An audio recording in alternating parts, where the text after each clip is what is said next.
Good morning everyone and welcome to the HIVE. This is now the 8th year that we've run the HIVE summer internships, and we've had a total of 83 students, so very pleased to see another round of students this year with all sorts of weird and wonderful and interesting projects. Sort of one interesting note as I was going through the list, reminding me what projects there are. 7 of the 9 projects have virtual reality aspects to them, so it's really good to see lots of projects and lots of academics, for that matter, taking up that sort of area of visualisation technology. I'd like to acknowledge the traditional owners of the land on which we meet today.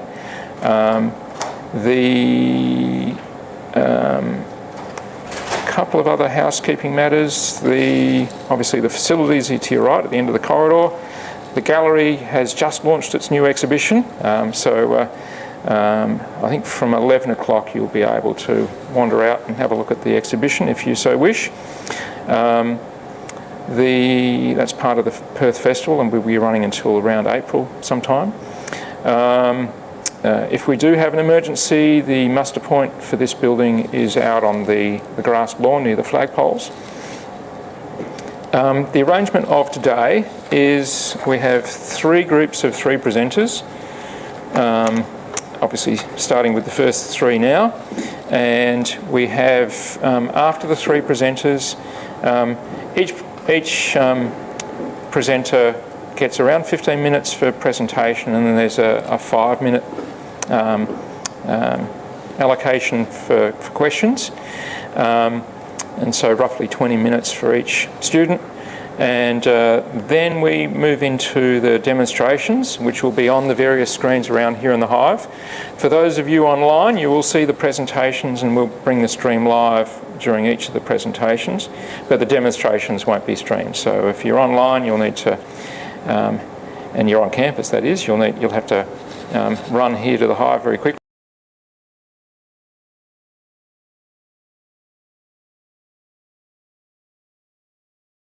Let me think. So we originally launched the summer internship scheme in 2015. As I said, this is the 8th year that we've run it. It's a very successful scheme, and it's a really good way of providing students, good students, with the opportunity to get their teeth into research projects. It's a very important research training mechanism, which some students have moved on to higher degrees. One, I think, has recently finished a PhD on an aspect which relates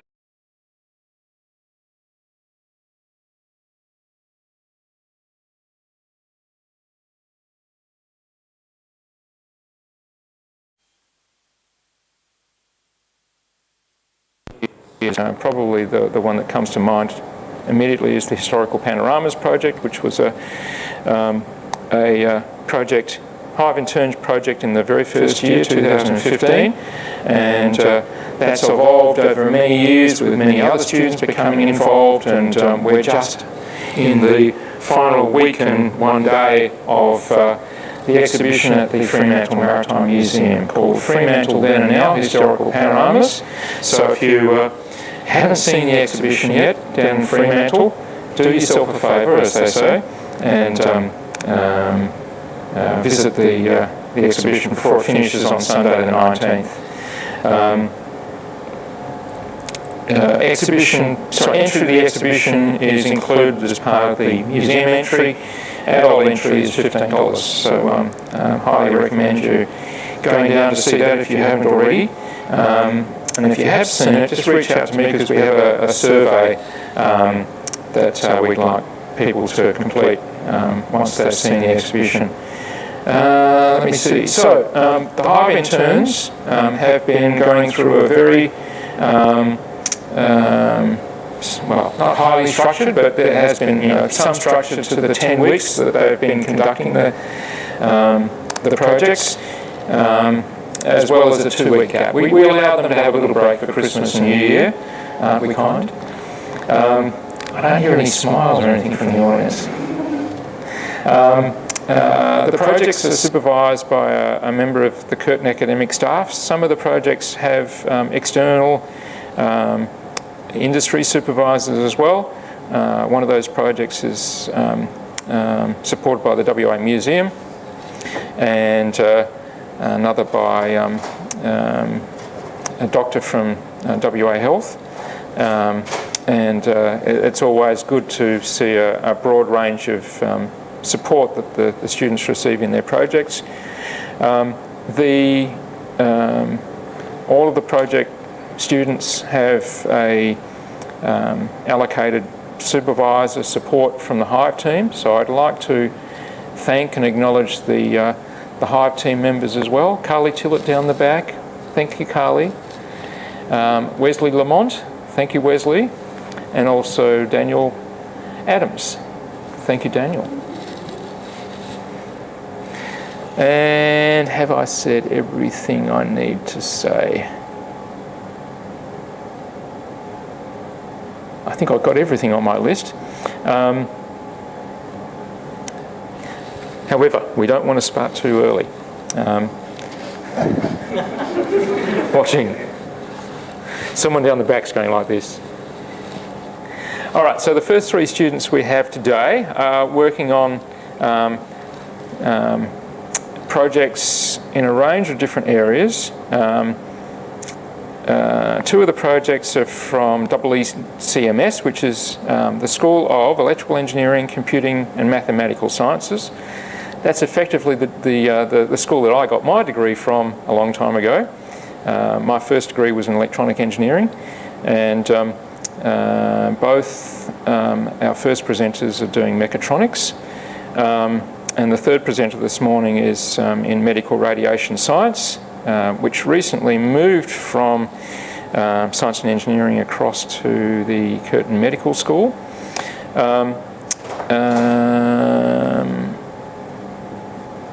Let me see. Well, actually, I will mention that over the course of the 10 weeks, we usually meet up with the students in a very structured manner. It's usually every week, but occasionally it's every 2 weeks. And we provide some, research training background for that'll hopefully be of use to them during the internship period. So some of those presenters are external presenters, and talking about presentation techniques, report writing, and all manner of other topics which we hope will be of use to them, as well as background behind some of the visualization technologies that they'll be using. We initially had some information sessions on Unity, and 7 of the 9 students made use of that training very quickly, although we wanted to get that in quick because we knew the students would be delving into that very quickly. So it's an area that a lot of online learning resources are available, and so the students can move into that very quickly. All right, so I'd like to call up to the podium Yuqing Shi, who will be giving the first presentation this morning. On screen at the moment is our full program for the day. So session 1, 2 and 3. As mentioned before, we have 3 presenters in each of the 3 sessions. After the presentations, and each one will get a Q&A, we'll have demonstrations on a range of the displays around the room. That will be happening simultaneously. So if you're in the room, wander up to whichever display you're interested in, or all of them as the case may be. They're all very interesting. Then we'll have a short break as we reset the room, and then we'll get started again. So we've got sessions starting. Obviously we've just started the 9 o'clock session. Second session will start at 11 a.m. and we'll be having a lunch break from 12:30 to 1:30, and starting session 3 at 1:30, and then wrapping up later in the day, maybe around 3:30 sometime, maybe 3 o'clock. So Yuqing Shi is studying engineering honours with majoring in mechatronics. in the School of Electrical Engineering, Computing and Mathematical Sciences. I've rehearsed that a number of times over the years. His project is for gamification of joint rehabilitation using non-invasive sensors. He's being supervised by Sivash Kashkar, which is over just there, and funding for Yuqing's internship scholarship came from the HIVE and the Faculty of Science and Engineering. So I'm remembering to pass over the microphone. So I'll just slip that in there for you. And over to you.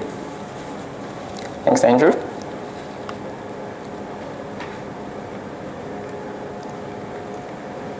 How do I switch to my slides? Oh, that's a good idea. Let me show you how to do that. All right, so we've got a really neat way of doing this, such that we don't even have to show you the background. So we'll just click there, and it immediately jumps into Yuqing's slides. Right, good morning all, and welcome to HIVE. So my name is Ching, as Andrew already taught you. So my project is on the gamification of joint rehabilitation, and this project I mainly focus on the rehabilitation of wrist and fingers. And this project forms a part of my supervisor Sivash Kaskar's PhD research as well. So first I'll start with why do we need rehabilitation after injury or surgery. So the reason for that is for patients to fully recover from their injuries, restore their full range of motion and strength, and to prevent them from injuring the same joint in the future. So on the right picture here, you can see that there are some examples for the rehabilitation exercises. So traditionally, these exercises are done under the supervision of either a doctor or physiotherapist. So usually each section would take around 30 to 60 minutes, and a minimum of 3 sessions per week is required for it to be effective. So a barrier for that is that the time and the cost for this method will make people think this is not something they'll consider after they injure their wrists. Some people also think, what if I don't even need to do rehabilitation exercises, or I can just perform those exercises at home by myself. It's just simple muscle stretching exercise, right? Well, this is not the case. When performing the rehabilitation exercises at home by yourself without supervision, it can cause second injury to the damaged joint if you go over the recommended range of motion. And if you don't do rehabilitation exercises, then it can cause the contraction of muscle strength, poor growth in the scar tissues, and decreased blood flow to the affected areas. So all of this will cause a irreversible damage to the damaged joints. So the aim of this project and why we use the gamified method. So first of all, everything is online, so the whole platform is online, so it makes it accessible to more people. By implementing the element of gamification and rewarding system, it provides more engagement and motivation for people to perform the exercises. In the framework, it will provide guidance for each exercise, so the patient know what degree of motion they can perform up to. And lastly, all the movements and the results are recorded for future monitoring. So what's required for this project? Because the range of motion of the patients are to be captured, we'll use sensors and technologies for those. So the primary sensor we use is this XSense.IMU. It's an inertial measurement unit that allows you to capture the orientation measurements. So the idea of this sensor is we have one on the top of our hand and the other on top of our wrist, and later we calculate the difference between the orientation of both to get the final joint angle. So we have validated the feasibility of this sensor in clinical applications, and this sensor is extremely light, making it non-invasive to the human hands during use, and it's relatively low cost. It's extremely accurate in measuring. when we move on to the finger exercises, it's not really that practical to have one of these sensors on each of the fingers. So what we do is we use a library called MediaPipe Hands that's developed by Google that's able to recognize the hand landmarks and produce the coordinates. So these coordinates will be used to determine the angles. And finally, we create all the visualization framework and all the mini games in the Unity game engine. Just a quick run through of the method of creating the whole project. So we first have the MediaPipe Hands and the Xsense DOS sensors, and to extract all the data from this technology, we'll have some background application that's able to extract those and send it to Unity. And in Unity, we'll create framework for the patient to perform exercises, and from there we create little mini games that's more entertaining and fun for them to do the exercises from.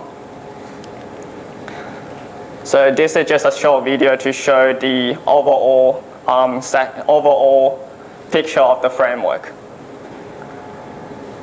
So as you can see, there's patient. You can enter the patient name so you know which patient's doing the exercises. There's a section for the goal, so you know what needs to be done, how many repetitions need to be done per day. You can set the threshold, so the maximum and the minimum threshold for your range of motion, and those thresholds can also be loaded from the file. There's also sections where you can track the rewards. So after you achieve your rehab goals, you can receive awards. And those are the different pages where you can perform the different type of exercises and their relative games. So this is for the extension flexion. And we've got the radial ulnar deviation exercises, the pronation and supination exercises with its game. And finally, we have the thumb touching exercises for the fingers. So this is an example of me performing the extension flexion exercise, which requires the two sensors attached on the back of my hand and the wrist. So as you can see, you are able to adjust to manually enter the number of repetitions at hold time for each of the exercises. If you look at the bottom right corner, you can see my range of motion is mapped with the abatus. And all the joint angles will be recorded and displayed to the users. And there will be instruction prompted to the user that you should be doing extension or you should be doing flexion, and you have to hold for a certain amount of time.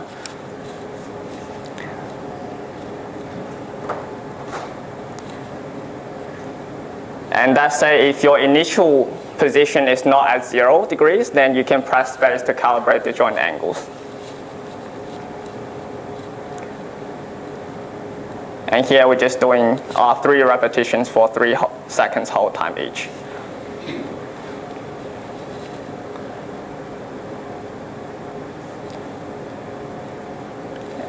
Exercise done once the repetitions are finished. And here's an example of the thumb touching exercises.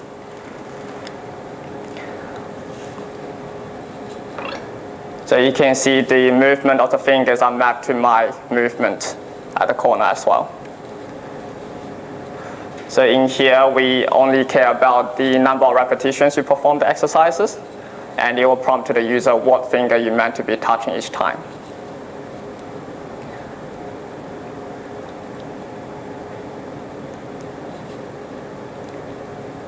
And just last repetition.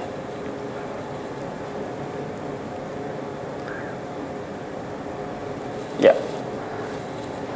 So after each section, exercise sections are done, all the data are recorded. So those are all the information that's recorded into an Excel file. And you can see the graph generated for extension flexion exercise. You can clearly see the orange section where the patient can move their wrist up and down as expected. Next, we move on to the mini games for the exercises. So there's 2 types of mini games. One where there's very strict requirements for the range of motion of the wrist, where the other one, the patients can freely move their wrists. So this game is where the range of motion is restricted.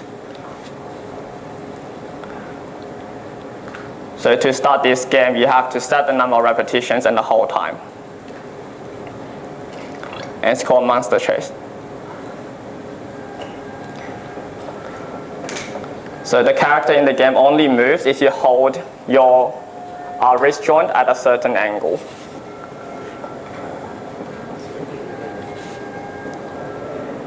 And the idea is to get as much distance travel as possible and to finish all the repetitions. And as you can see, the joint angle are mapped to my range of motion in real time. And game over. So all the rest of the games are games where the users can freely move their wrists. So this is an example game for the flexion extension exercises. So it's Flappy Bird. So you can see the movement of the bird, the up and down movement maps with the flexion extension motion of my wrist. And the height of the pipe is adjusted so that you have to move your wrist accordingly to pass the pipes. And the players are rewarded with points.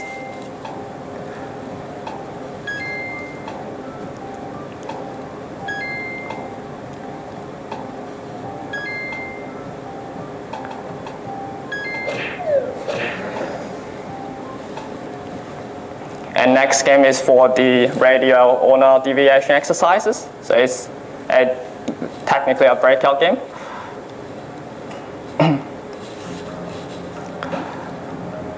So in this game, you have to move your wrist left and right to map the radial ulnar motion to control the paddles in the game. And this game, you want to try and break the brick, which you need to achieve around 30, a score of 30.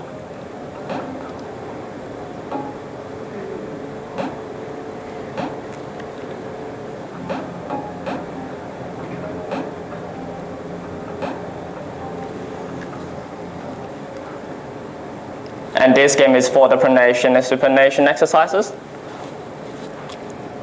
It's called Dodge the Spike. The idea is to throw the ball left and right to dodge the spike that falls from the sky. And if you fail, it's game over.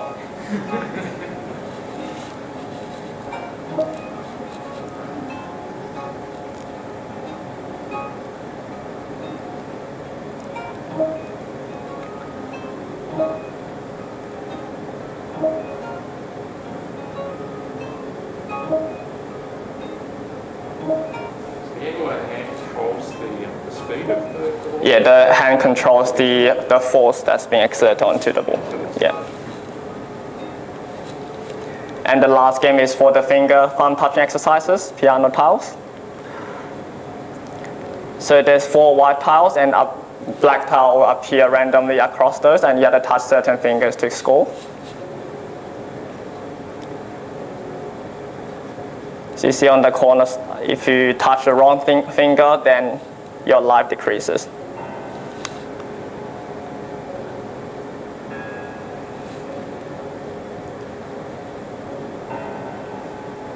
And a certain note will be played once you hit the tile.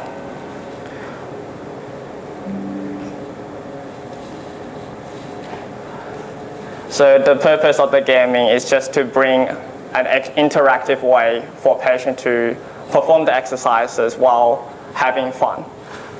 So in terms of future work, there will be focus group that will be conducted by CVASH with physiotherapists and occupational therapists to discuss the feasibility and the practicality of the application. And there are also possible publication of this project in NDPI paper, sensor paper. And one problem with the project is that there need to be a background application to extract all the data from the sensors and from media pipe, which are not user-friendly to patients who doesn't have any coding experience. And once everything is proven valid, we can start include exercises on other joints such as knee and neck. So what's the impact? This application can potentially change the way of how rehabilitation is done it can significantly reduce patients with the joint injuries. For patients with cerebral palsy, it can reduce their stiff muscle and pain and improve the quality of life of those who cannot access to health services. And I'd like to thank my primary supervisor, Sivash, my co-supervisor, Wesley, and Curtin HIVE for all the support for the 2 months and making this project possible. And thank you all for listening. Any questions? Yes? Sorry, I was waiting. That's all right. I was trying to get my microphone working. I connected it all up, but there's no mic. So, Warren. Yeah, it's such a detailed, and you've gone so far down the path of something that's literally you can implement in services already. Yeah. And your presentation is so clear, and I love the fact to see the video as well as the graphics. Yeah, thank you so much. What I was thinking is, theoretically, why does gamification work? And I think you gave a clue at the start. It's boring just to do these movements. Yeah. They're they're unisensory, single motor things, and that's not what life is. Yeah. Life is multisensory, multi-level process. So you've created, instead of having feedback at this very unitary level, you've created multi-dimensional. Yeah, it includes visual feedback. It's exciting. Yeah. That kind of, and I think it probably links with Mike's project, draws your awareness to all these funny colours and shapes and birds and things, and that keeps people's attention. And it's an elegant Thank you. way of kind of. And so I'd like to be involved in trying to work out theoretically why it works. Thank you. Any other questions?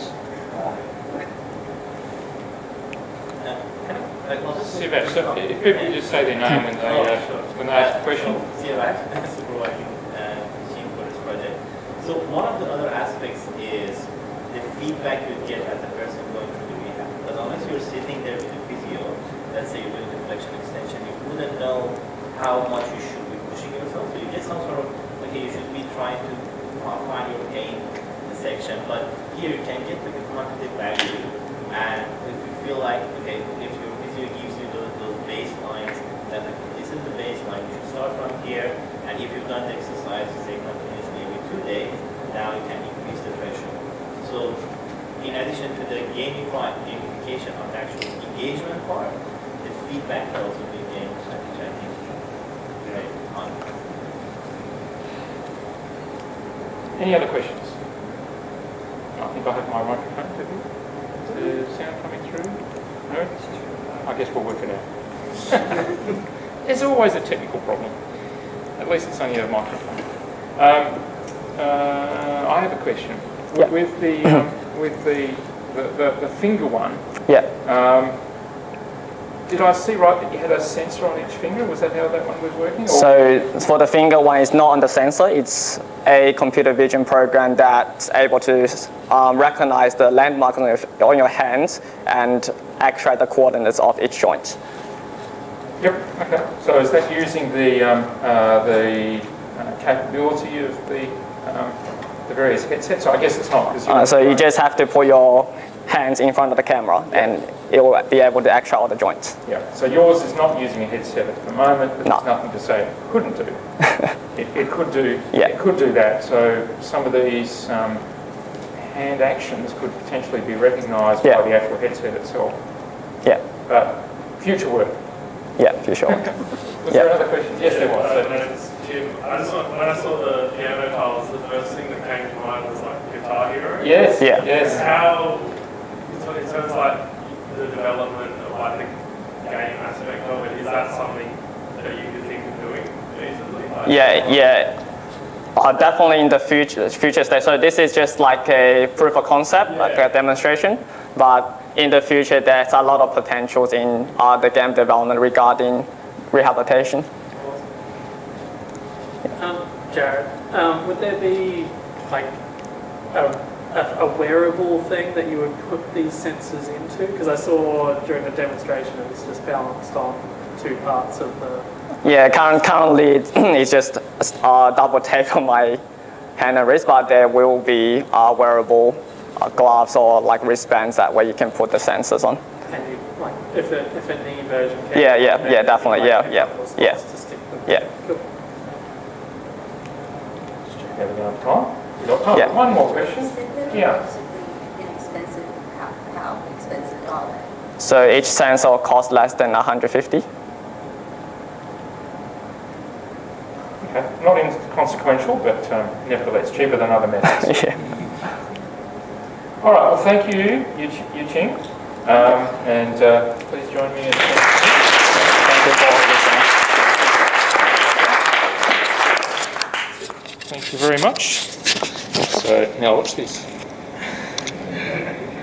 There we go. Look at that. Whoa! All right. So our next presenter is Gabriel Francisco. Now I'll just add something here, in that when I was promoting the internships to the Curtin staff community yesterday, one of our staff around the university said the one that jumped out to him was Gabriel's, because the title might sort of give that to you.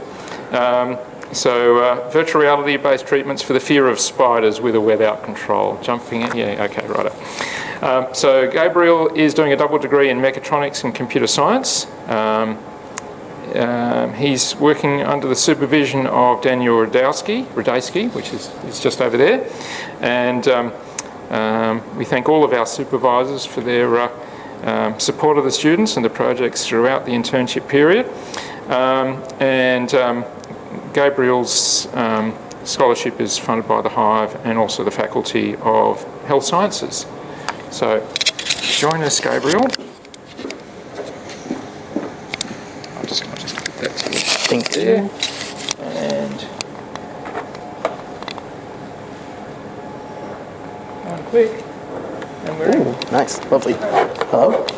Hi, my name is Gabriel, and as Andrew introduced, I'm doing the virtual reality-based treatments for the sphere spiders with or without control. There we go.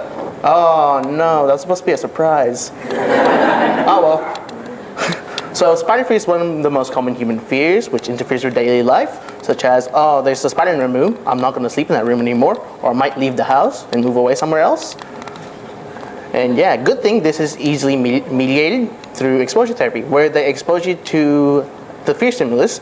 That's not a exposure therapy session, although that is how they would conduct it, where they would place the fear stimulus and then they would base it on how you approach it, which is called the behavioral approach test, where it's like, oh, are you far away from the spider? Are you touching it? Or are you grabbing onto it? But before that, you'll be pre-tested, like, oh, what's your fear in spiders like? And then during that behavioral approach test, they will check on as well as like how anxious are you feeling using the subjective units of discomfort scale, which is a tool that measures how are you feeling, what your internal feelings as well, and the post test as well, checking up on how you're feeling overall. Previous studies have done virtual reality exposure therapy, which is just the exposure therapy itself, but within the VR headset, or in this case, one of the studies actually uses stereoscopic image, which like over there in the wedge, where you have like a 3D sort of image when you wear 3D glasses. Then someone else also actually used the VR headset to create a VR environment with different kind of settings and different kind of spiders, as you can see over here, a tarantula, a black widow, and someone tropical looking like. And with that study for different environments and different spiders, it is proven to be more effective than with just normal spiders, normal house spiders, or like in a safer environment. That is less effective, but it's more effective with a scary spider and a scary environment. The stereoscopic image was able to produce that presence and immersion as well. So my objectives with this project is create that same VR environment and possibly recreate that kind of reaction from the pages as well, and allow different kind of experimentation, like maybe size, distance away from the spider, or how the spider moves. As well as be able to toggle between therapist and player control, where the therapist would be able to just put in some values for the player to just experience and get exposed on, or the player would control themselves on what their exposures will be like. So the method would be summarized like this. So first off, I will create the environment of where the patients will be in the VR environment, then create the size that will change how the spider behaves, as well as creating a tablet UI and the UI that changes over time with that, as well as the start science files, which the therapist will change and create, where they can change a few values or like set it to read mode, and then doubled up, all right. And then with incorporate VR, which is incorporating that VR setting, As those previous things before, I'll create them without VR and then implement the VR afterwards. And then the output data files, which will output software data from the Unity software. Also, all of this has been created using the Unity game engine, and it's also tested on the Meta Quest 2 headsets. So first off, this is the environment. So that's the 3x3 room where the patients will be staying in, will spawn in. And then there will be the doors where we're open and close, which will show the spider exposure over there in the corridor, which is 2.4 meters wide, 2 meters in width, and 12 meters in length. So these are different sliders that I've created. So once for distance, once for the size, and once for the speed. As you can see, as for the distance slider on the very left, it will go closer towards the door, and then farther with high values. And then with the size slider, it will make it smaller, big. And then with the speed as well, we'll make it very slow, or like very fast, which is quite scary. On the left, there'll be a placement spider, which, as I've heard from many people around during this internship, they really don't like spiders on the roof or the wall. So I added that in, where it's like place them on the wall or on the roof, and just leave them on the floor. Now, as you can see over there as well, I have other labels there saying range of motion. So on the left, the range of motion is like a ping pong action, where it's going from the borders from the left and then to the right and then going back and forth. And then for the right image, that is going in a square-like pattern. So this is more a graphic showing how it moves. So with zero range of motion, it would go left, right, starting going to the right first from the starting position. As you can see, those red points. And then with one range of motion on the slider, it would go first towards that top left corner and then go towards the clockwise motion of a square. Now I'm looking into randomness, which you probably could not tell from the first one since it's close to the border, but at some points it is slightly farther from the border than it should be. It's still having that ping pong action with that range of motion at 0. Now with randomness of 4, it just goes around that line of that ping pong action. It's still ping ponging, but it's not going at the borders, it's going at the middle. Well, it's going at the left side as well, which as you can see here. So those red lines are just possible points where it would go onto. So it would be a ping pong action, but it could be anywhere along those points. Now this is with a range of motion of 1 and then different randomness. So with 1 randomness, with that 1, and so previously I showed as well at 0.25. That's from because the max value of randomness is 4. So it would be just 25% of it, or 1/4 of that whole half line. That's why 0.25 meters, since half that line is 1 meter. So with this one, with the range of motion of 1 on the left side, right. Square movement on the right side. It is quite varied, so it's supposed to be a square like so over here. So that red highlighted line could be anywhere it could go. Like it would go from one point to another, then one point to another around that red highlighted area. For randomness 1 and range of motion 1, it would go from a little bit less of a highlighted area as before, since it is a lower randomness. Also, if you can see as well, that spider is going to one point and then rotating around towards the next point. So as that spider goes to one point, a different point will be assigned, and then that spider will rotate according to go towards that point. Now this is what the tablet UI and changing UI would look like. So this is without the VR environment for now. So on that tablet over there, so you have a tablet that you will rate your anxiety data on throughout. So there's also an after test and a pre-test, during test and an after test. So that's during test, where it will show you the exposure. Then you'll get rated on the clipboard. And then afterwards it will close and it'll rate you again to just check if you're baseline anxiety or not. And then afterwards the experiment's and then you take off the headset. And as well at the start, you will change around your sliders to your exposure that you'd like to see fit. Here's the start settings that the therapist would use, or maybe possibly the patient if they want to have different kinds of sliders. So there's a read mode on, which basically means that wall UI would be blank, and then they will go through the experiment without it. They won't change anything on their control.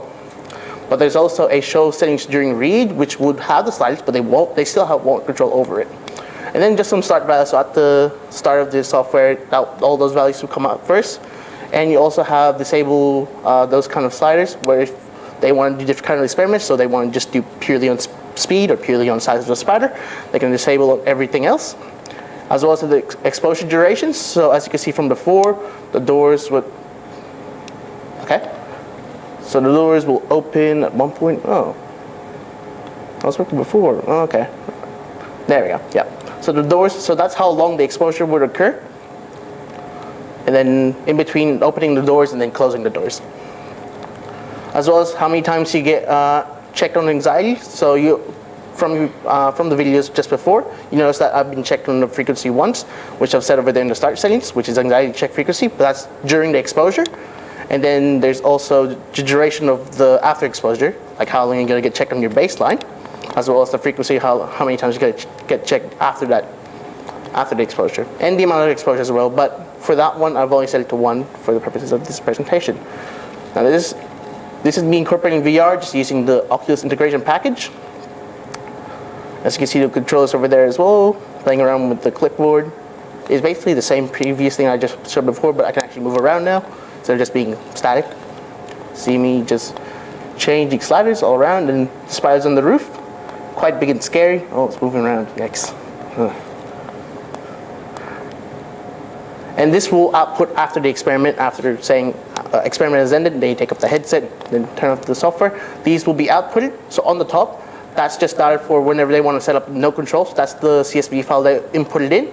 So on the very left column, that's the time where the doors will open, and then will automatically close based on the start settings you set before. And those are the values that the previous participant have used, and those are the different kinds of exposures you use throughout. Then on the bottom, that's the right data during that experiment. So on the very left side, you have time steps are 0.01, so you have accurate data. And then with the anxiety data, that's the anxiety data from your clipboard saying 1 to 10 of how anxious you're feeling. And then the exposure occurrence, which is either before the doors open or after the doors close, before, after, during. And then that's all the spider slider data that you see on the wall in the middle over there between those white gaps.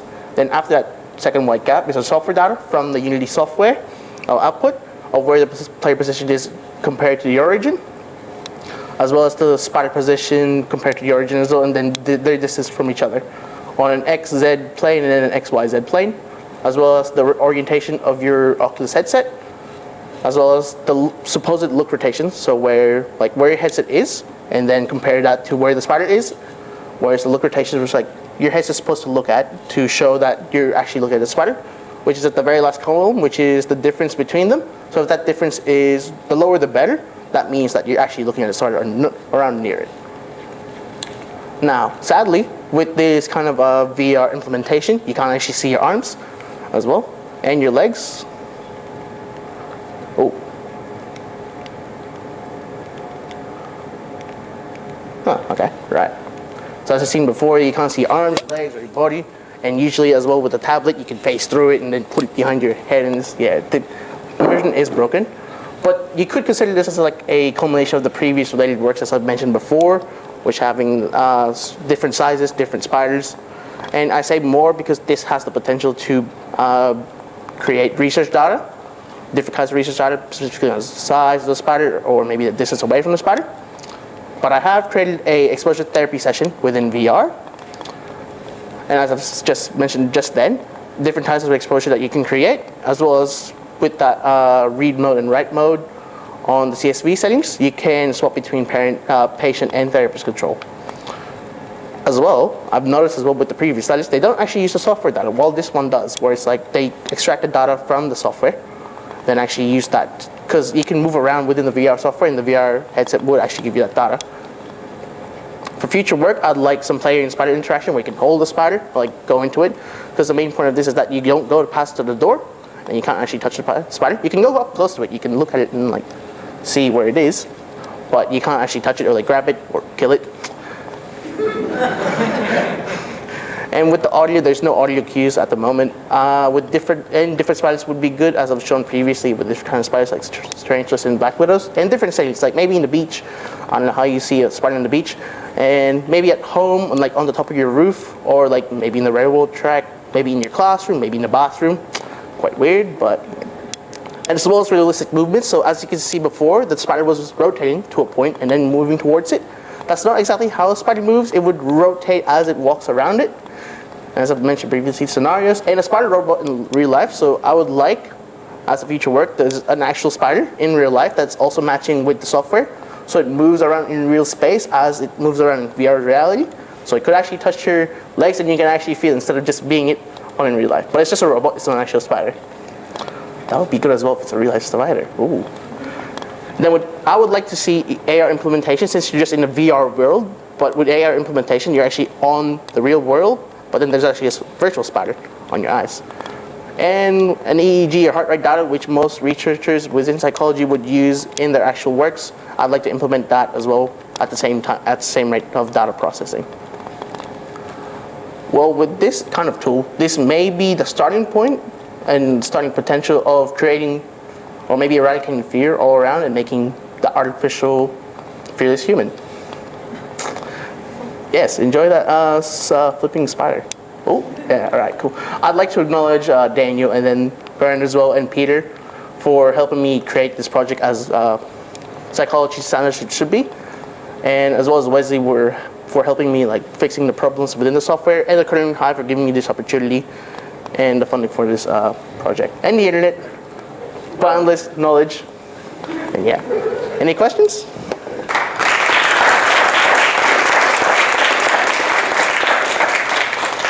Any questions from the audience? And I want to stress that no spiders were hurt in this project. No humans either. Yeah. Or maybe a little bit. I can see everyone cringing in the audience, and that is very slight. Sorry about that. Any questions? Yes. Sirash, so you mentioned yourself, I really think AR would kind of elevate this, right? Yeah. So when you're doing research, did you see any implementations of it in AR? The closest thing that was actually the stereoscopic one, which is sort of AR, but not really. Okay. There are always like the AR Snapchat things, but those are just like for fun. It's like, oh, there's a spider over there. But I'd like to see that version of this, where it's like you actually get out of it as well. And one small comment maybe for your supervisors, I think this would be that would make a very good kind of cross-discipline with engineering PhD research. That defining that framework, because we've done a lot of that job, and then maybe we'll convince Gabriel to second to be the PhD student. But defining that framework of how you would start that exposure therapy session using these sort of technologies, I think that would be very interesting and fun. Thank you. So that is one of the strong aspects of the HIVE internships, is that many of them do cross discipline boundaries, and we do like to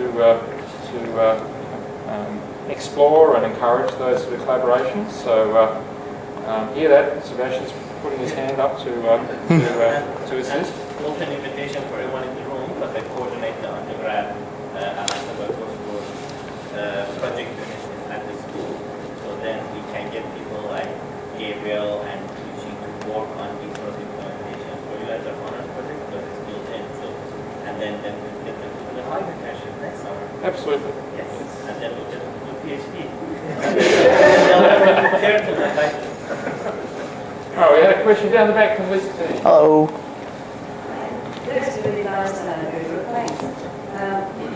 I'm really glad that you're considering adding a more objective assessment, because currently you have the subjective anxiety level, but incorporating the heart rate, even the blood pressure, ECG, EEG will be really, really good.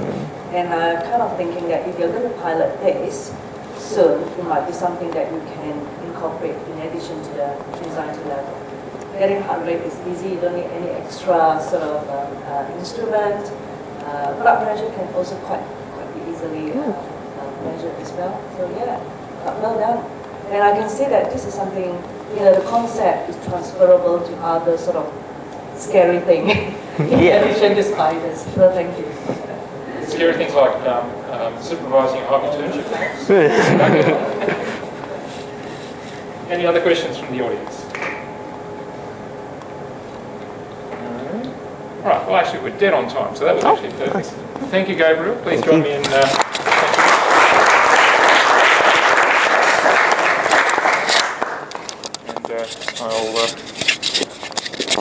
take that from Gabriel.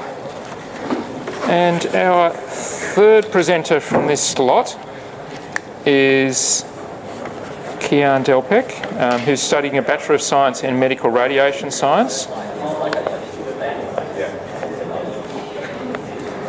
Lots of discussion going on, which is great, but we might just defer that to the next gap.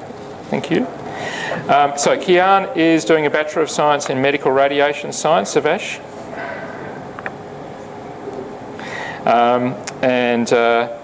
Kian's project is clinical value. Actually, let me just take that to the next slide. There we go. There's our wonderful transition. Kian's project is clinical value of virtual reality in pre-surgical planning of malignant hepatic tumours. I said that wrong the first time I said it. I think I got it right that time. Kian is being supervised by Professor Zhonghua Sun with support from the discipline of medical radiation science, HDR Research Fund in the School of, the Curtin Medical School. So Kian, come up, please.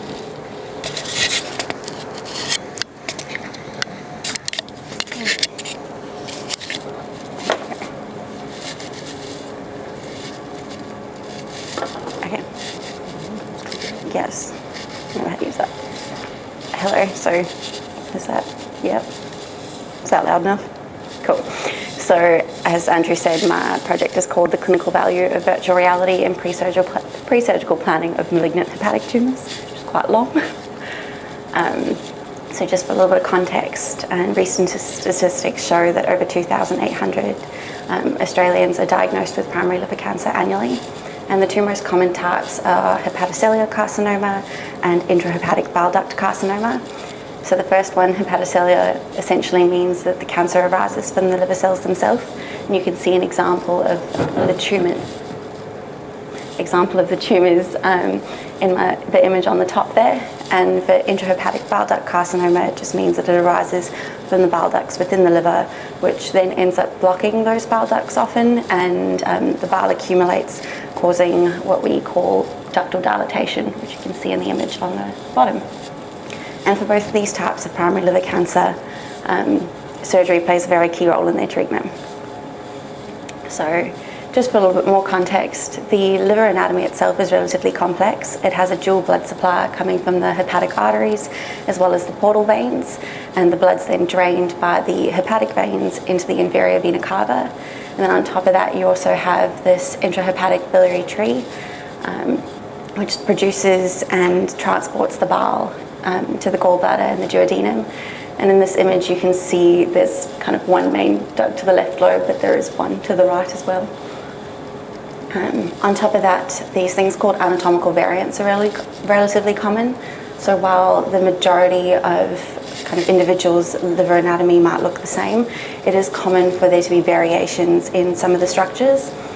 So this is an example of just the variations, some of the variations of the portal vein. So the type 1 is like a normal bifurcation, type 2 is a trifurcation, and then there are other types as well. And variations like this are possible for not only the portal vein, but also the hepatic veins, the hepatic arteries, and the bile ducts. And so you can see how that kind of complexity means that personalization of the pre-surgical planning process is very important. And at the moment, it's kind of based on 2D and 3D image visualizations of CT and MRI data. And that just kind of gives you an idea of the patient's individual anatomy as well as the spatial relationships between their tumours and the other structures. But it can be quite challenging being able to kind of retrieve all the information you need to make proper clinical decisions. And recently, in the medical field, advanced technologies like virtual reality are being increasingly used to overcome limitations like these.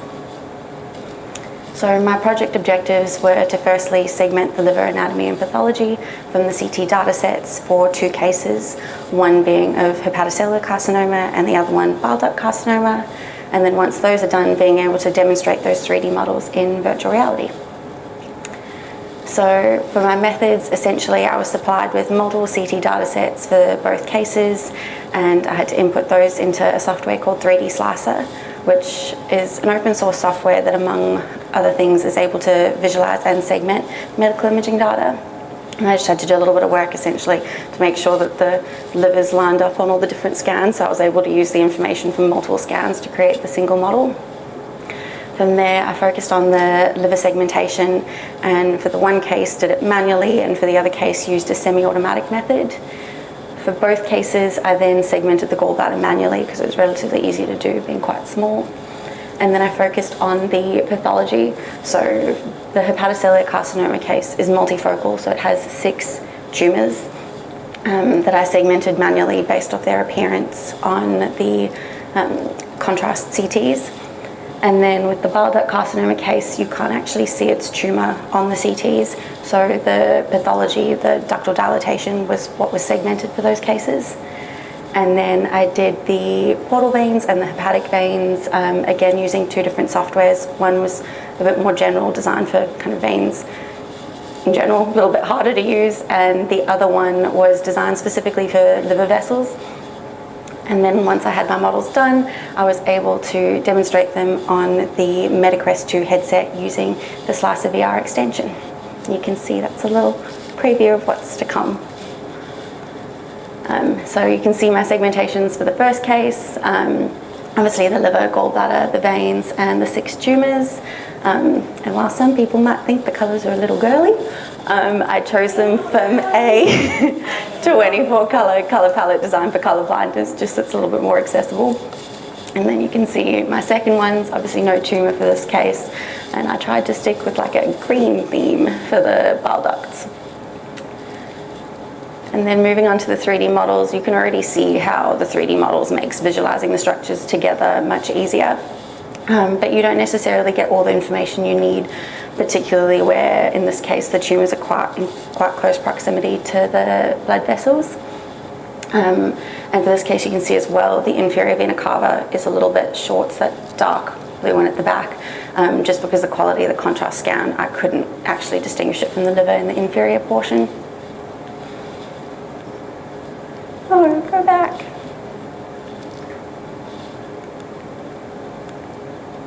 What is happening? There you go. And when you look at this one, it's quite interesting to see them side by side because the liver looks quite different, at least in my opinion, and the vessels as well. So you can see how it kind of varies between individuals, but you can also see the extent of that ductal dilatation, that green, very light green on the side and the left over the liver. And so I was able to achieve both of my objectives. You can see the stuff for the first objective, and when you look at my demonstration, you'll be able to see the second one. And having done kind of manual and semi-automatic automatic techniques, I was really able to appreciate the benefit of the automation, particularly with the liver. Having done it manually, it was quite time consuming. And while the automatic tool at the moment isn't very accurate, in part because of the pathology, it was so much quicker just to be able to fix up the automatic one compared to having doing the whole thing by itself. And again, with the 2 different methods I used for the vessels, the one that's designed specifically for the liver vessels comes from an extension called iVesselX. It was much easier to use, but I didn't end up using it for the first one because at the time there was issues with it working on the Mac OS version of 3D Slicer, and that's essentially the only reason. So at the moment with Slicer VR, only very simple actions are available. You can kind of move towards, or like move the model towards you or away from you, and then control the scene, kind of moving it up or down and scaling it a little bit.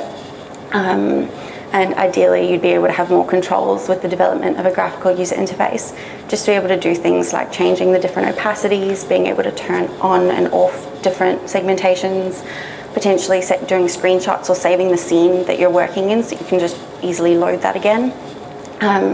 And also, if you try it out, you might discover that because you can move objects, you can quite easily grab something and take it out, and it's not very easy to put back together. So just being able to reset the scene would be quite good, because at the moment you either need to fully take the headset off and go do it yourself, or have somebody sitting at the computer doing it all for you. But there is the upside with the VR extension. A lot of the other studies had to create the model and then export it and import it into Unity. So being able to do it within a single software is quite good, because you can kind of create it, edit it, look at it.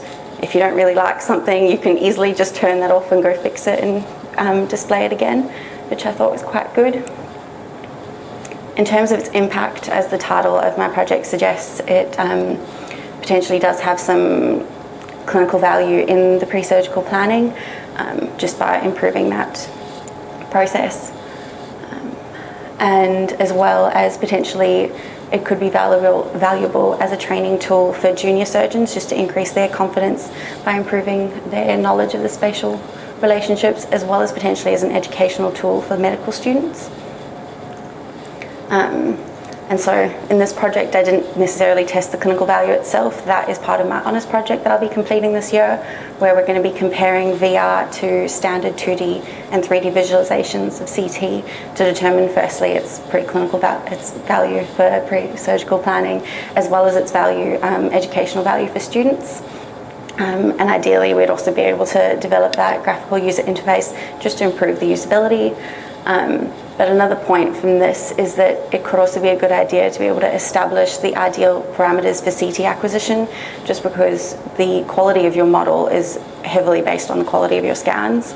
And so to be able to get ideal models every time, you'd kind of want that basis. And I'd just like to thank my primary supervisor, Professor John Weiss-Sun, for all his support during this process. Also thanks to Dr. Mayank Bhandari, who provided the cases and the data for this project, and also thanks to Carly, who was a huge technical and moral support help throughout this whole process. And thank you to the Curtin Medical Radiation Science Walker Scholarship Fund for financing this project.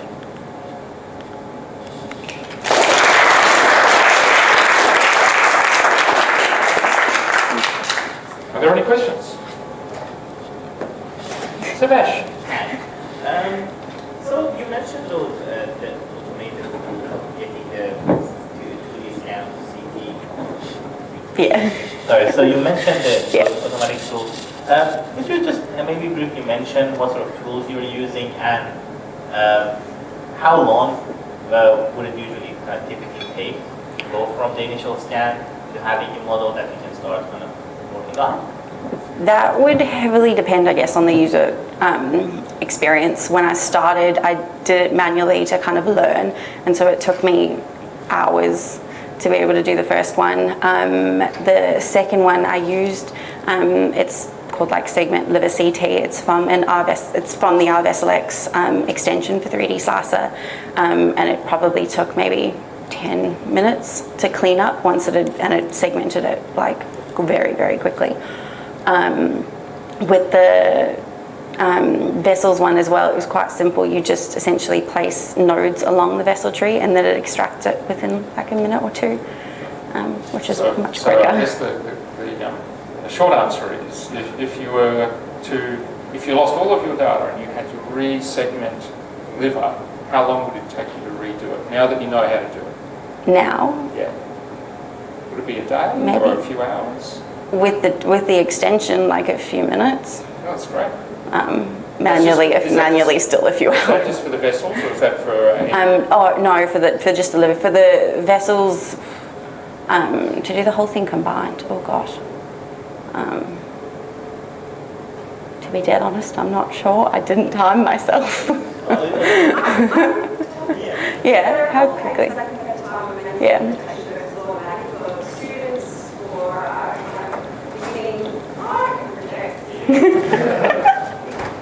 I need the other one.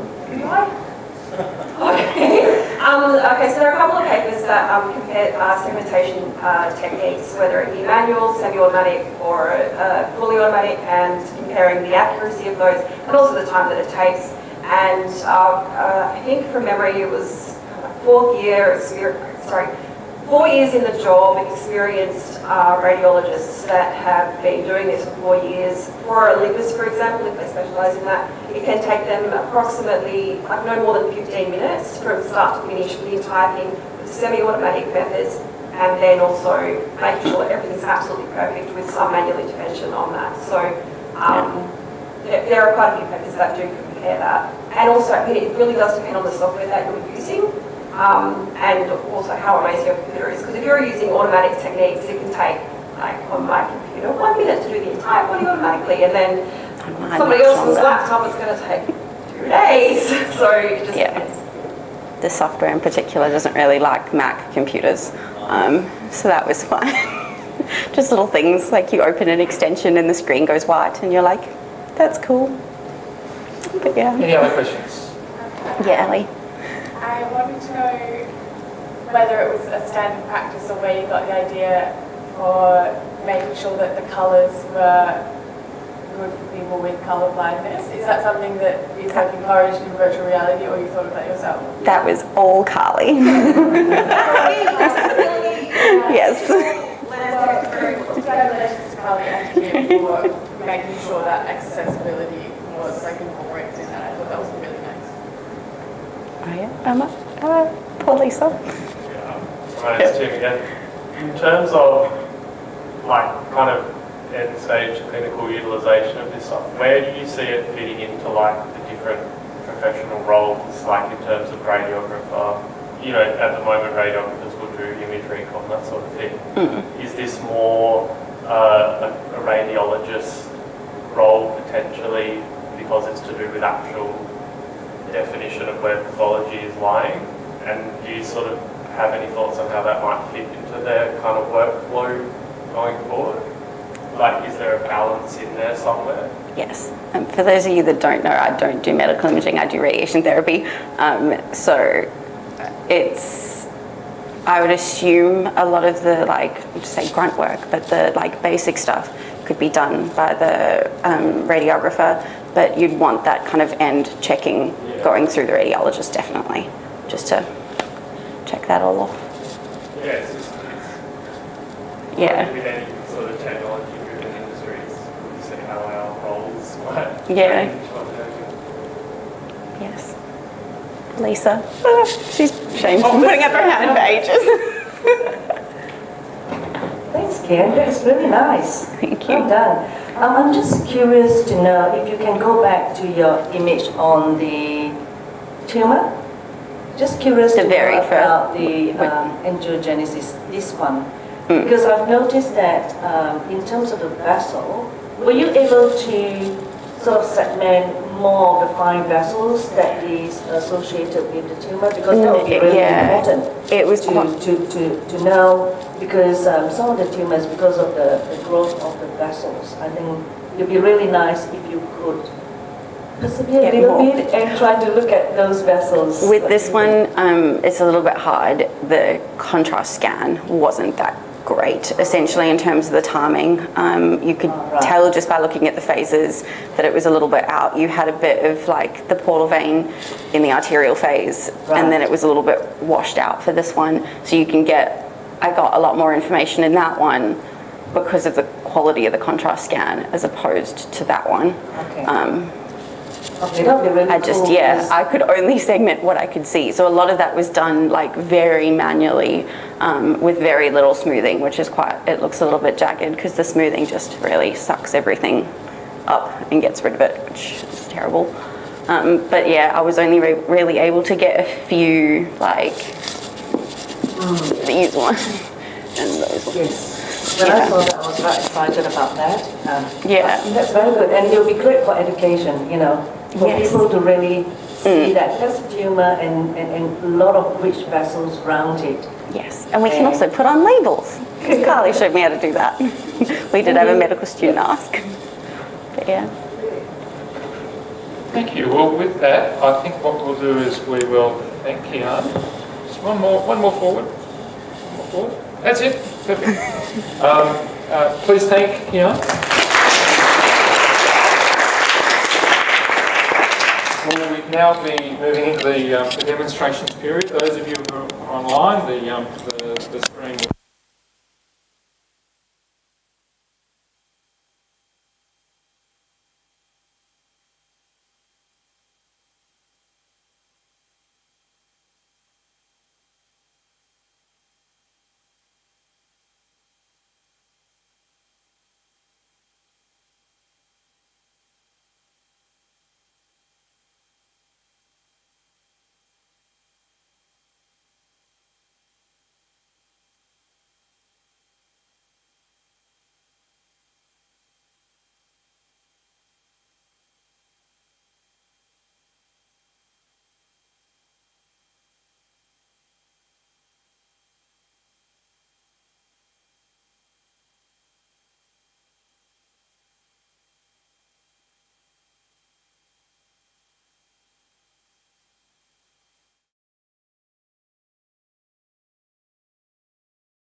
Hi everyone, and welcome back to session 2 of the HIVE Summer Internship Showcase. We have another 3 action-packed presentations, which will take us through to lunch, along with demonstrations. So for those of you who are new into the room, we have 3 presenters in this session. Each of them have roughly 15 minutes to present, and then roughly 5 minutes for questions. The pressure's on because the first group were really on time. Really timed their presentations well. All of these presentations in this session have, where is my little cheat sheet here? Actually, no, two of the 3 this morning have, this morning and through to lunch, have some aspect of VR in their project. So I think without too much further ado, I'll introduce Jack Natalotto. So Jack, if you want to come up to the podium. Jack's studying a Bachelor of Science in Medical Radiation Science, and Jack received his internship scholarship for the project Interactive 3D Virtual Reality Imaging of abdominal pelvic, I knew I was going to muck that up, sarcoma, which is a type of cancer, to improve surgical planning. This project has been supervised by Professor Zhonghua Sun, who's in the back, the project's receiving funding from the Harry Perkins Institute of Medical Research, Heart and Vascular Research Institute, so we very much appreciate our external support for that particular project, both for the scholarship and also supervisory as well. And I will now hand over to Jack. Oh, it's like I'm winning a medal. Yeah, so if any of the presenters do want to move around, you can actually just grab the mic and walk out. Not out of the room, just across the room. Oh, so I'm allowed to walk? You may, but you'll just need to grab this. No worries. Here we go. Oh, hang on. Sorry, I think I pressed the wrong button then. Let's try that again. There. Woohoo! Welcome, Jack.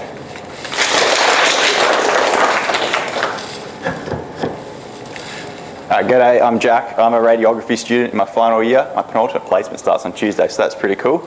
As introduced by Ando, I am doing virtual reality imaging of abdominopelvic sarcomas to improve the surgical planning.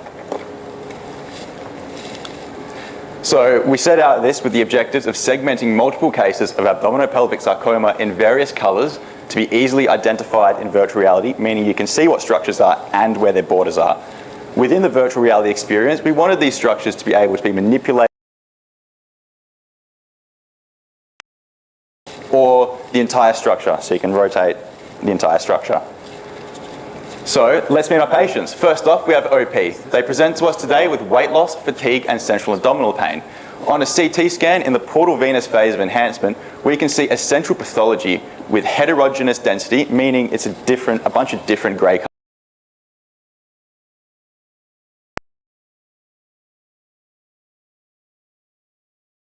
Planes here. Now we have another patient, AS. They present to us today with jaundice and right-sided abdominal pain. Again, their CT scan in the portal venous phase of enhancement shows a heterogeneous lesion with areas of central low density. This is right-sided and it's in the liver, and you've got the kidneys there. So what is this? This is called a leiomyosarcoma, meaning, and it originates from smooth muscle. It's a very silent cancer. You only really see it, or it only causes symptoms when it impinges the function of vasculature or an organ. So in the case of AS, they're jaundiced because it's impinging the function of the liver. So are there any other types of sarcomas in the abdominal region? There are 2 other types. You have a liposarcoma, which lipo meaning fat, and you have a gastrointestinal stromal tumour. However, these aren't in our cases. So how are sarcomas treated? Neoadjuvant radiation therapy, meaning that the first thing they do is radiation therapy, just to try to shrink the tumour. That's the first thing we do. But the only known curative is surgery. Now, why may surgery be difficult? Let's have a look at this. We've got the cancer around here. and we've got the vena cava here. How difficult do you think that would be to operate on? And now let's look at this. We've got the cancer around here and the aorta here. That is extremely difficult to operate on, especially with the limitations of 2D planar imaging. So let's try give the surgeons an edge. Let's create 3D models to be used in virtual reality. So because this is new and it is research, we import anonymized data into a free software called 3D Slicer.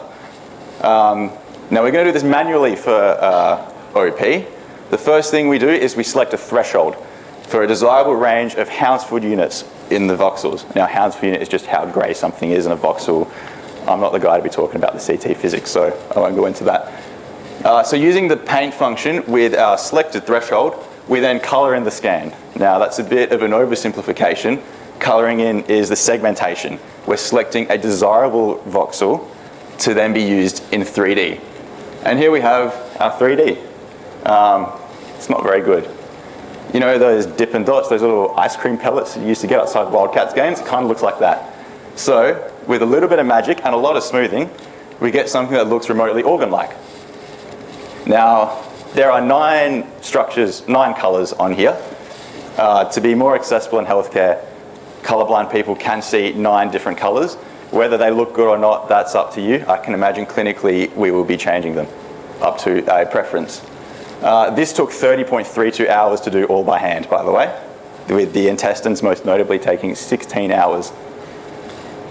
So, with 3D Slicer, we can create clinical scenarios. We can toggle on and off organs, and we can change the opacity. So one thing I wanted to show was the sarcoma in purple. I chose purple because it's symbolic of hematoxylin and eosin stains. The pancreas in yellow, arterial supply in red, which also contains the renal arteries, superior mesenteric artery, celiac trunk with the left gastric artery, splenic artery, and hepatic artery, and the vena cava in blue with the renal veins. Now, this shows a really good spatial relationship compared to the 2D axial slice, where the borders are pretty difficult to visualize. So would this be helpful in preoperative planning, knowing you can see how it looks in 3D, because people are 3D and not 2D? Crazy. But 30 hours, that is way too much time. Management will have a sook when I put that on my timesheet for 30 hours of overtime. We have to find a different way. So for OP, we try to do it automatically. We imported OP's anonymized data, AS's anonymized data into 3D Slicer. We use the total segmentator extension, which utilizes an AI that knows over 100 pieces of anatomy. And then we analyze the final products for discrepancies. So it knows over 100 pieces of anatomy. Considering there's 206 bones in the body, that's not really a lot. But it did a pretty good job. You got the portal veins there. It recognized that that's not liver. However, in maroon, we have the liver, and that's our cancer there. We've got our cancer over here. It thought the cancer was part of liver. So I go, okay, automatic is not going to work. We need to do this semi-automatically. It's kind of scary being outsourced to a computer, you know, watch out radiologists, you're next. This in total depends on your kind of computer specifications, kind of up to 5 minutes. This one was 5 minutes by hand, which I had to also do the renal arteries because that wasn't done automatically. And the branch vessels, like the superior mesenteric, celiac trunk, hepatic, splenic, left gastric, they also weren't done. So they had to be done by hand as well. I think it's really interesting to note how I got the musculature on really well.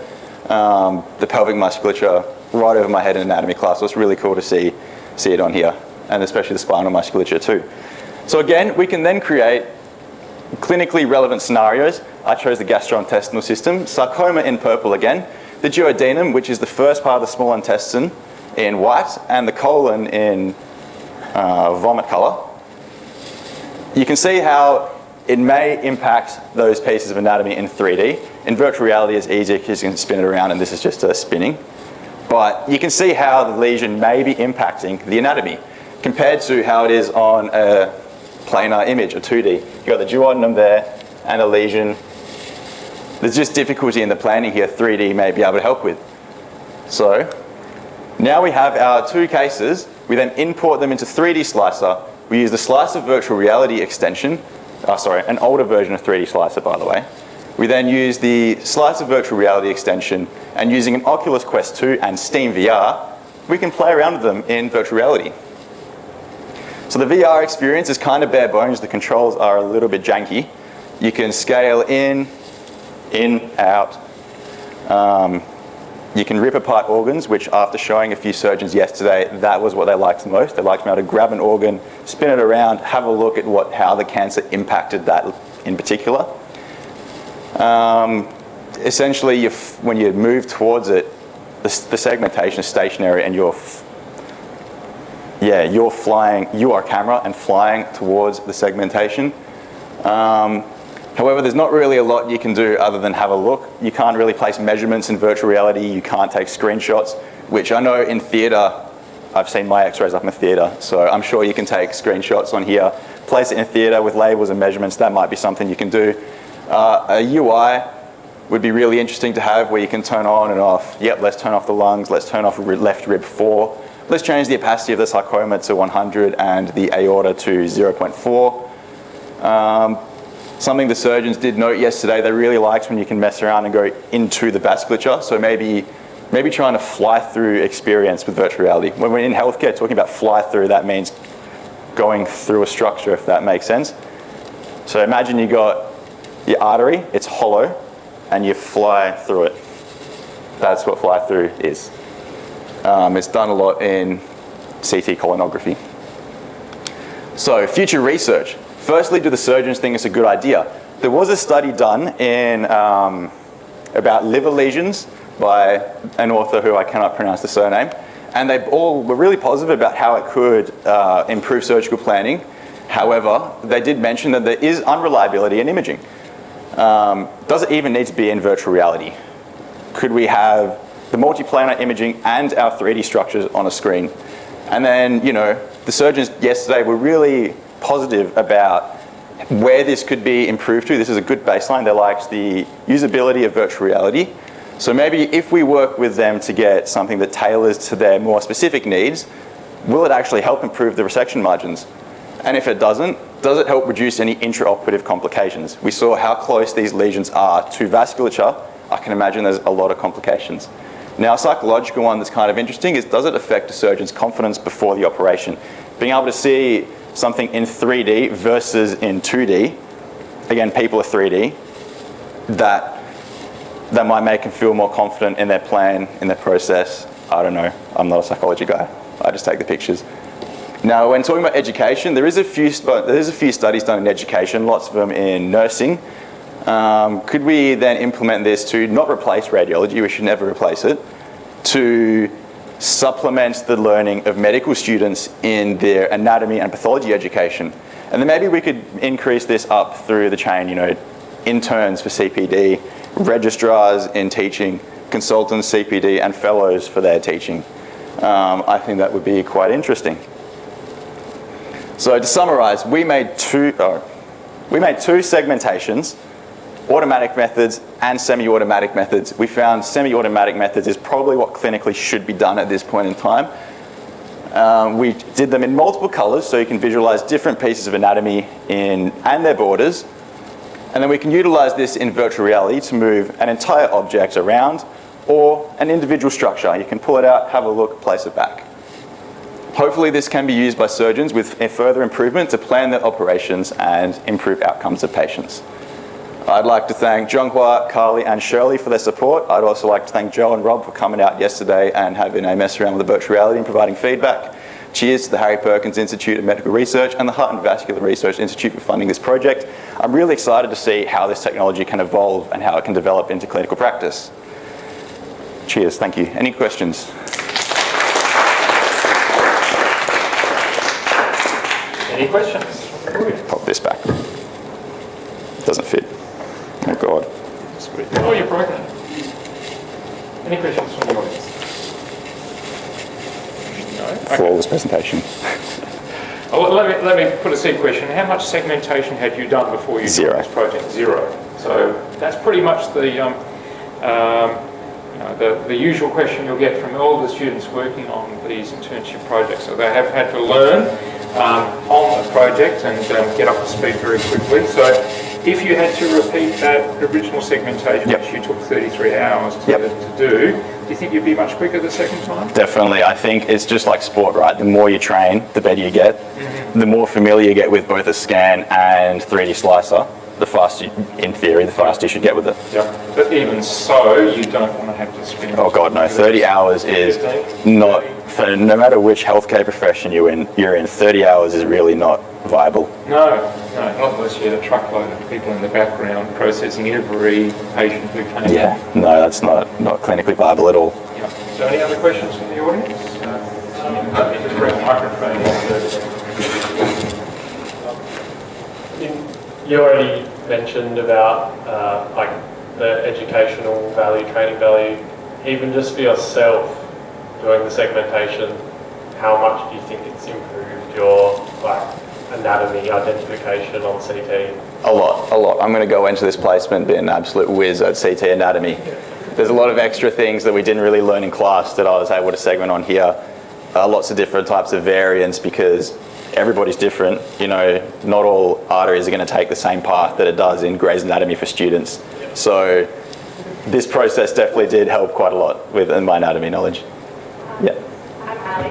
It's all right. As an extension of that question, do you think, because I found like you trying to learn this in not as quick a time as you have had to do this, but it has just incredibly improved my anatomy knowledge. Do you think it would not only be beneficial to students to look at things in a 3D space, but to actually have this as an activity to learn how to like segment? Do you think that would be something that would be helpful, or it takes too long, or?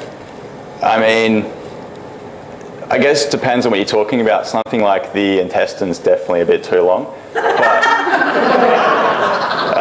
with something like the intestines, you learn better from how to track it slice through slice, in my opinion, my final year student opinion. But something like the arteries, I think you could get real value by learning how to follow an artery through a slice, and that wasn't that time-consuming a process to segment them manually. So I guess that's an assessment idea for you, Junghai, when you're doing your sectional anatomy. You get them to segment an artery and you can track what's the artery through their segmentation. Cool. Any other questions? Well, with that, we might just thank Jack for his presentation.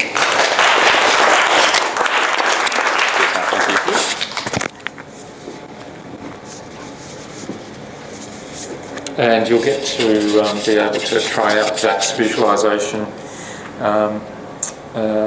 in the demonstration period afterwards. He'll be, in fact, can Carly turn the volume down just a little touch? I think there's a little bit too much reverb going.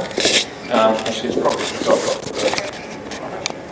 I'll turn off the two of them. It's probably adding together. Yeah, so you'll get to try out Jack's visualisation in the MetaQuest headset on the web display in the demonstration period. Our next presentation. There we go. Did everyone get those references, by the way? You can ask Jack afterwards. Our next presentation is Wenhui Tai, who's studying a Master of Computing in ECMS. She received a scholarship for the project Ouch, using virtual reality to manipulate threat and uncertainty in the experience of pain. Again, no one really experienced any real pain in this project, but referred pain, virtualised pain, maybe. I'm sure Wenhui will go into that. The project's been supervised by Dr. Flavia De Pietro, who's over here in the audience. Thank you for your supervision. And the project has been funded from the HIVE and the Faculty of Health Sciences.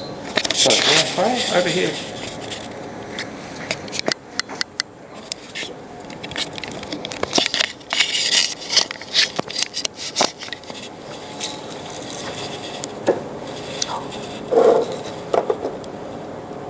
Wenhui's been paying attention.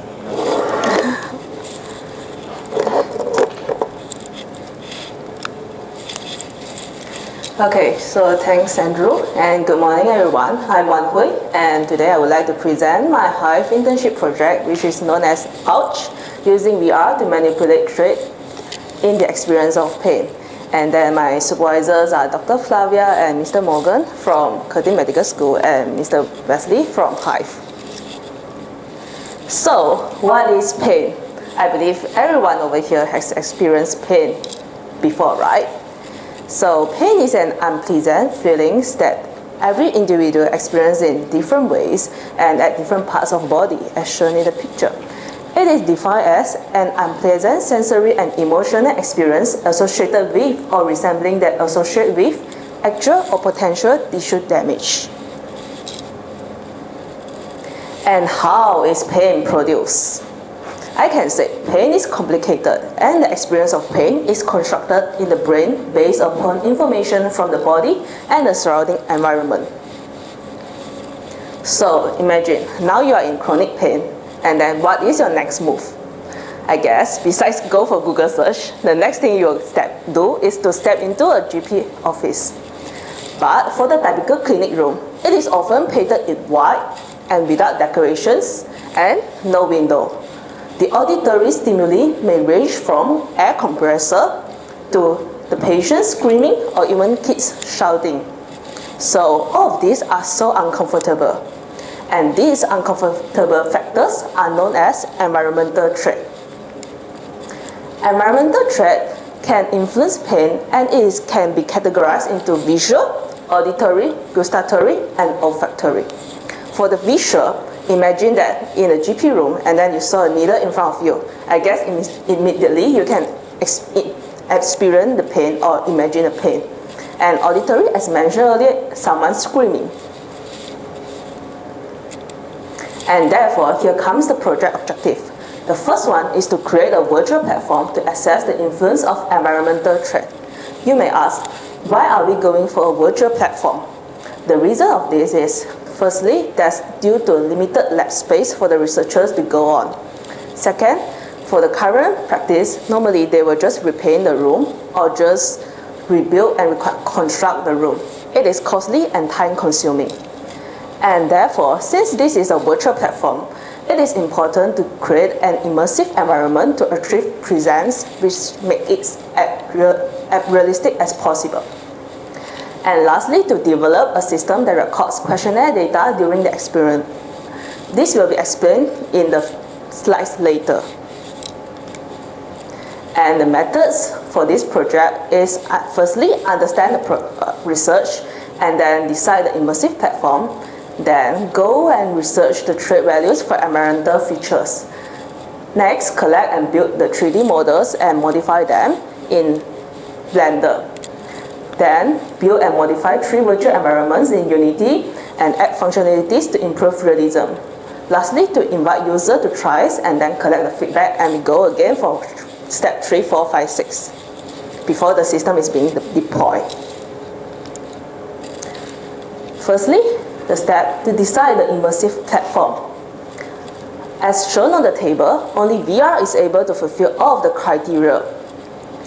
Comparison is made between AR, VR, HIVE, cylinder display with 3D classes. And next, since we are going to design a good and comfortable room, but how can we define a good room? So it is based on these environmental traits, which are color, lighting, sound, materials, and shape. For color, it is an important part in our life where it can affect our emotions and mood and even pain. So research claims that for the shorter wavelength colors, for example, green or blue, are much more peaceful and calm to our humans compared to longer wavelength colors, for example, red or yellow. They are often defined as the active color. And for lighting, research shows that for the patients that are exposed to diffuse natural lights with windows, they are often recover faster, much more than the patients that did not expose to. And sound, like the literature review claims that there's a connection between humans and also nature. The more we get to the nature, the more we are more calm and also relaxed. Therefore, the materials is like biophilic design elements are like wooden materials or even pot plants. And for shape, currently there's no like obvious research that's compared between like curve or sharp or other shapes that will affect paint. But the research is conducted based on the human preference for our daily objects. How is it like human more likely to choose the objects that are in curved shape? So based on all of this research, two environments were built. It is one is non-threatening environment, which are the one that's meant to be comfortable and relaxed, and the other one is threatening environment. So build and modify 3 virtual environments. What is the third one? The third one is actually a white room that acts as a baseline measurements. Since this is a VR environment, user might get very excited and everyone might react differently. So for the white room, it acts as a baseline measurement and user get to familiarize themselves before really go for the research.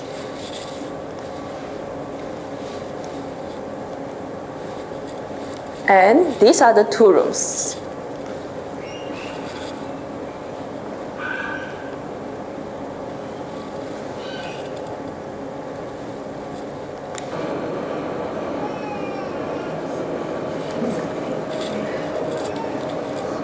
Yeah, so is anyone able to see what are the differences between both of these rooms?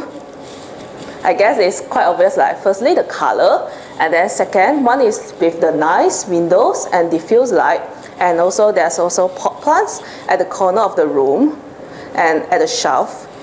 Also there's a wooden materials by the door and also the table. And for the other room, it's like there's thick plants at the corner, and then messy floor, messy table, and flickering light, and also annoying sound. Besides that, there's also minimal privacy from this room. As you can see, the window is like transparent and anyone can just walk by and see through. And functionalities have been added to improve realism. Firstly, as what you have seen in the videos previous, is like lighting and shadows. This is to add the important elements to make it more real life. And also hand tracking. Hand tracking is added so that users are able to interact with the virtual environments and also objects in the virtual world.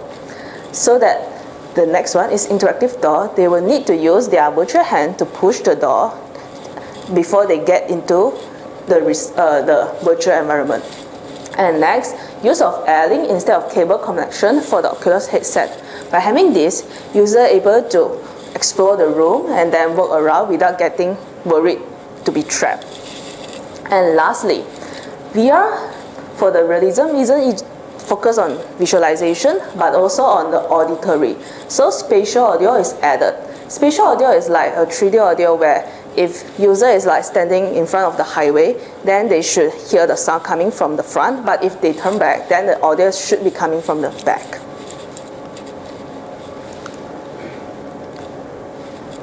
And the third objective is to collect user data during VR. Let's see how it works. Please complete these questions, asking you how you are feeling while in this environment. Use a scanner provided for each question to indicate your feelings. There are no right or wrong answers to the questionnaire. So this is, users have to answer the questionnaire every 2 minutes in each room. This is like they have to answer immediately and then collect the immediate feedback from them. And then the data collected will then be exported into a CSV for future research.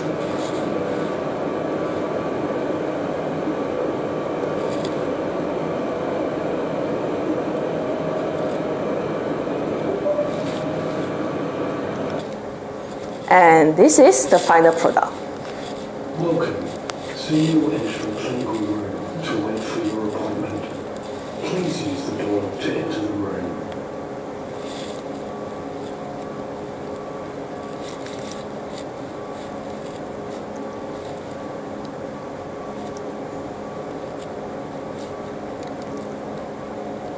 Due to limited time constraint, if you are interested on how is the room look like, feel free to come to the demo session later.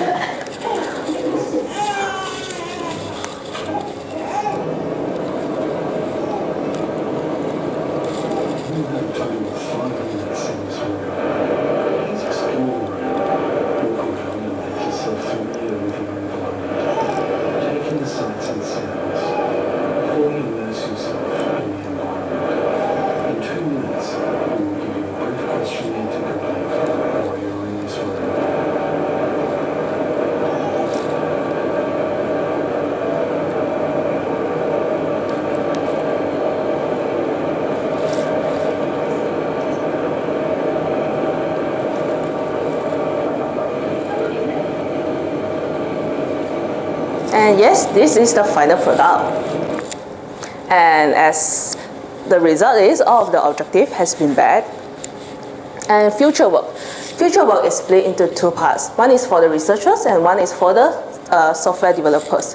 For researchers, they are going to proceed to validate the virtual clinical environment by using the questionnaire that we have collected earlier and see is it able to affect any psychological in the users, and then if it is validated, they will then proceed to experimental pain research by using the VR environment. And for the developers, firstly is to improve realism. For current situations, users only able to see their hands and then they are missing arms, legs and other body parts. It is better if they are able to see their whole body or other body parts to improve the realism. And next, include eye tracking and pupillometry for future data collections. This is due to our pupil will change when we are getting stimuli, for example, the brightness change, and then it is a good way to collect the data. And lastly, to integrate the biological measure into the experiment, for example, heart rate and respiratory rate, because this is much more easier to collect and also our body can't lie. It is a data that is very precious. And lastly, I would like to thank Dr. Flavia, Mr. Morgan and Mr. Wesley for supporting me all the way along, and Carly from HIVE, and also Dr. Welbert for providing me the live space to work on, and also Gabriel for guiding me on how to work on the CSV, and the interior designer, Alex, that provide lots of information on how to do for the room design. And also I would like to thank HIVE for funding this project. That's the end of my presentation. Thank you.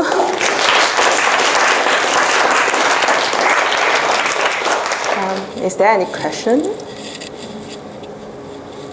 How many people want to try it? Yay. I think that's almost the same as how many people want to try the spider. So we're winning. Any questions? Oh, that was almost a question, but not quite. How much? Oh, you did this project in Unity, didn't you? Yeah. So how much Unity experience did you have prior to coming into this project? No? Some? A little bit? Some, but it's years ago, and then and then almost forget everything. And yeah, well, Unity almost changes completely from year to year as well. Yeah. So with many of these projects, they happen too quick to be able to put in ethics approval, etc. But how many people have just tried it informally so far? Just amongst your little group, or is it? Just a little group for now. It's mainly on the trial and then collect the feedback, but we haven't go through the actual research or experimental for the validation. It's part of the task for the future master students or honor students under Dr. Fowler. Yeah.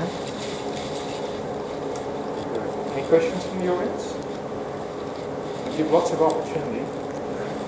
Must be lots of questions. You have a chair placed where there is a chair in VR, so that people can sit on the chair in the room? Not really, but this can be adjusted. You just need to put a chair in the demo session. A set space to... Yeah, you just need a space. Yeah, so how much option is there? People are able to completely walk around the room? Is the room... has the room been scaled to the real life situation? Well, I guess first we need to know what is the maximum size the Quest headsets, the maximum free roaming space. Are you expecting people to actually walk right around the room and explore it, or just sort of be in it and experience it? They can, but this still depends on the lab space, because currently we haven't decided where is the actual lab space to conduct the experiment. So, yeah, but you could. Yeah. Use it anywhere, really. Yeah, anywhere. Yeah. Even on Mars. Even on Mars, yes. Are there any other questions? One down the back. What pains do you see using people and research? Sorry, I might just bring the microphone. It's just putting your hand in the... Yeah, just what pains do you learn on using or not yourself? Maybe the heat pad on the hand, or even soak the hand into the cold water for the user. Yeah. We certainly haven't moved to that extent yet. Yeah. We have lots of them. That sounded very devious. All right, well, thank you. Please join me in thanking all of us.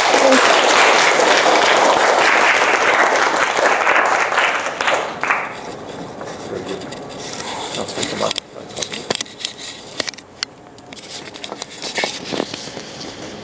All right, our next presenter, just hold so I don't get a double microphone. Our next presenter is David Chu, who's studying a Master of Predictive Analytics. He received his scholarship for the project Traffic Flow in Perth before, during and post COVID-19 lockdown. Yeah, lots of interesting opportunities in that particular project. Let me put this on here so that people online can hear me. I might add that if anyone online has questions, then just enter them into the YouTube chat, and Daniel down the back will put his hand up, and we'll be able to answer your questions as well. There is a 30-second delay with online, so don't wait until the last minute to put your questions in. This particular project is supervised by Dr. Noor Zhuang from the Faculty of Business and Law, and this particular project scholarship has been supported by the Curtin HIVE and the Faculty of Business and Law. So, David, please join me at the front. Thank you, Andrew. There. And oh, where's my mouse? There it is. There we go.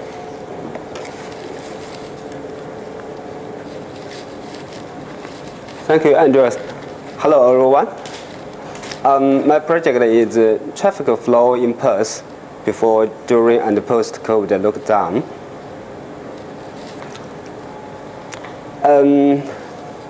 Background first. COVID-19 have a huge influence in our life, especially at the transport behavior. We need to work at home, and a benefit is the reduction in air pollution. And historical evidence shows that some crises can induce permanent shifts of transport mode. And then, what about the situation at Perth? Perth is have special features. They're famous for the low population density and rely on private car. And it's the world's longest city, a distance of 100 kilometers. It's predicted that the congestion cost is up to $3.6 billion 1 year in WA by 2031. It's a lot of money. And actually, governments try to improve the population density, and that's a huge change from the beginning of 21st century in Perth. What we want to investigate that how COVID-19 has an impact on traffic volume, flow, and congestion pattern, and because other cities show that the congestion is reduced, is lessened, and we want to know what's the situation in Perth, and then we will create private car traffic maps. One map is about the traffic volume, and another is about the relative speed. Next, literature review. Of course, public transport have many benefits, and the government try to encourage travelers to use public transport. However, it also have some disadvantages about the travel time and the service reliability and inequity distribution.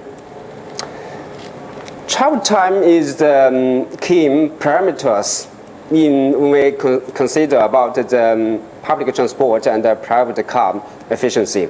And many models, when they build the public transport, the travel mode, the travel time is the key parameter. However, most methods cannot quantitative influence congestion because they use the limit speed to calculate the travel time, and they don't consider the congestion, so it's not accurate. Some researchers use the average speed from a sample real travel data, but it's not a whole data, it's just a sample. So maybe you have some errors, and others use the Google Map data. And in our project, we are calculated the actual average speed of private car. And next is the data and the methodology. The data is from the main load WA, and we have 3 tables. One is the road link data, and here we have the link length and the average limit speed. This is the average limit speed. And we use these features. And next is the traffic data. And volume. The volume is we used to build the volume map, and the travel time. The travel time, we use the travel time and the link length to calculate the actual speed, and then use the actual speed to compare with the speed limit to calculate the relative speed. This is M-Link's road network, is the basic network. Next, data processing. We use the geographical information system, and ArcGIS is needed license, and the QGIS is the open source. We use Python to write Python script, and the SuperUI to extract data. And then we create new neural networks because we have new features, and do some data transformation, different types of data, JSON, CSV, and transfer to shapefile data for the ArcGIS. And then add the traffic data to the neural networks. Next method. We will visualize the monthly public transport and the private car data. But the private car data, we just use 1 week data as a substitution of monthly data because the data is a very huge size. The private car data, it uses per 50 minutes have one links, have a row data, so it's a very huge data per day. And then we visualize the 3 days data from 2019 to 2021, and then create the animated map. That's the public and the private car volume trading. We can see that during the COVID-19, the public transport have a large drop. And actually before COVID, it also have a slightly trend of decrease. Compared to it, the private car, it increased before COVID-19, the volume, and during COVID, it has a little drops, but it recovers very quickly and increased after COVID-19. And public transport volume not even recovered recovered very, very slowly. The next, this is visualization of the traffic volume. We can see that the right is the before COVID, and this is the 2020 and the 2021. It's about 2-to-1 day data, and actually we can see that the more the traffic volume is bigger than before COVID-19. Different color. This is a similar map. It's just about the relative speed. And this one is the 2021. You can see that. And this map can give us more information about the congestion, about the different roads. You can have, such as this road. I'm not very familiar with the road names, but just have seen which roads have a big congestion. And it actually can provide more information.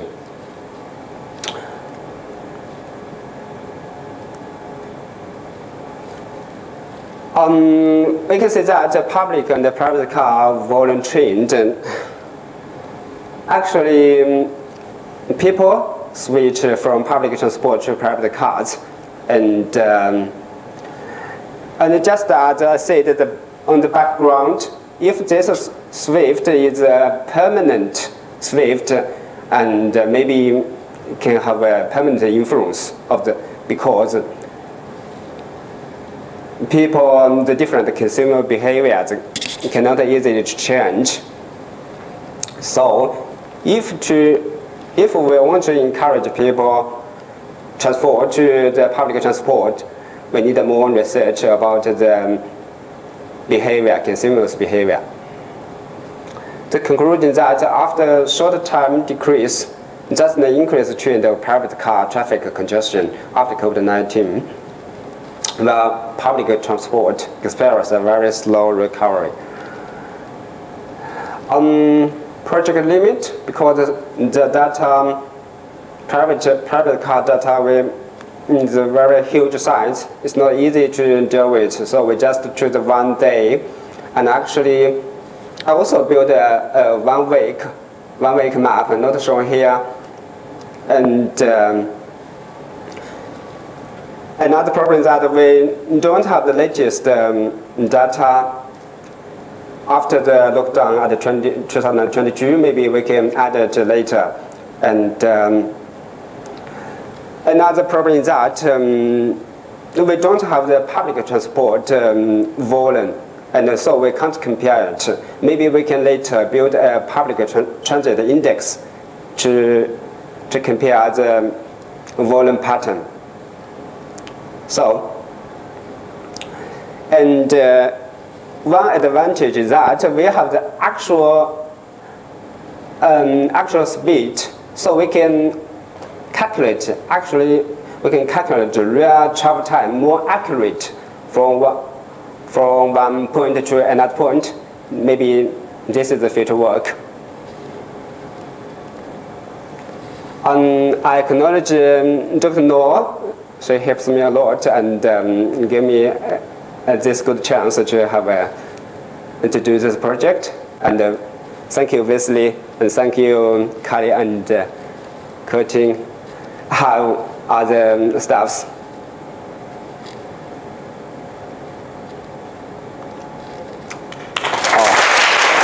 Thank you. Are there any questions for David? Happy to. Sorry. What day did you choose for the I just chose the July of Wednesday, 3 days Wednesday. Just keep it the weekday, not the weekend or holiday. Yeah. Yeah, so being careful to avoid Mondays, because Mondays are sometimes public holidays. Yes. A lot of them are. being in the middle of the week, you've got less weekend effect. Yes, Wesley reminded me this. Any other questions? I might just ask one, which was, you're doing a Master of Predictive Analytics, which Yes. is a relatively new degree. How do you think that degree was useful for this project? My course actually gave me a fundamental knowledge of the how to extract the data, how to use Python, and that's it. Yep. So it was very useful. Very useful. Yes. Because I need to do the analysis of the data and actually maybe build an index. If I build an index of the public transport volume, is more helpful later. Yeah. Yeah. So perhaps that's for future work as well. I did hear some of the conversations going on about your project, and it's a very detailed data set that you've got, both from the main roads and Transperth.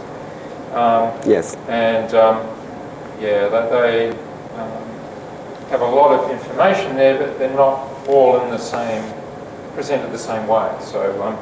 And not easy to organize such a huge data. Interpretation to be able to obtain those outputs. If you want to go back, I think it was one slide, your conclusion slide. No, excuse me. Yeah, that's it. So you said here after a short time increase, there's an increasing trend of private car traffic.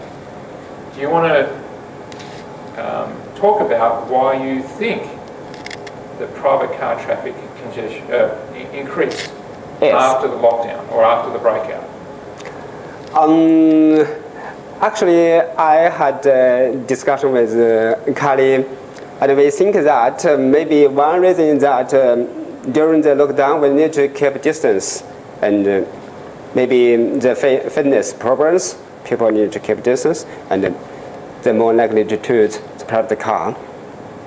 Yeah. So people were concerned about transmission, yes, and therefore trying to avoid other people. So, and that's probably why they were favouring just using a private car rather than going on public transport.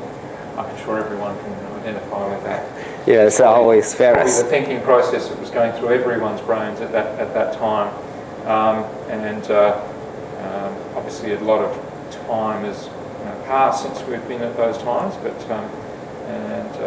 it'd be interesting to see whether the public transport numbers have recovered to what they were during those times.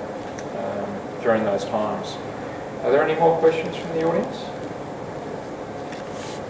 All right. So I think with that, we will thank you for your presentation. Thank you. Thank you. We will now move into the demonstration period. David will be here on the tile display.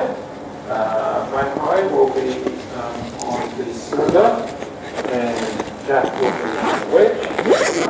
We will be back here at 1:30. We will be closing the hive at 12:30 to allow everyone to get out and grab some food. We'll be opening up another maybe 5 minutes before 1:30, so I can come back in.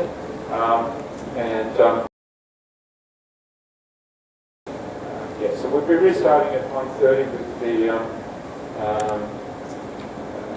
with the last three presentations. I should just check, were there any questions from the online YouTube stream? No. So thank you for those who have joined us online. We'll be losing this now as we go into the demo period. We'll be restarting the live stream at 1:30.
first, wait, did you say, what does it say on the side? Oh, it's one. Alright, interesting. Yeah, but yeah, probably a voice session. It's pretty cool to deal with.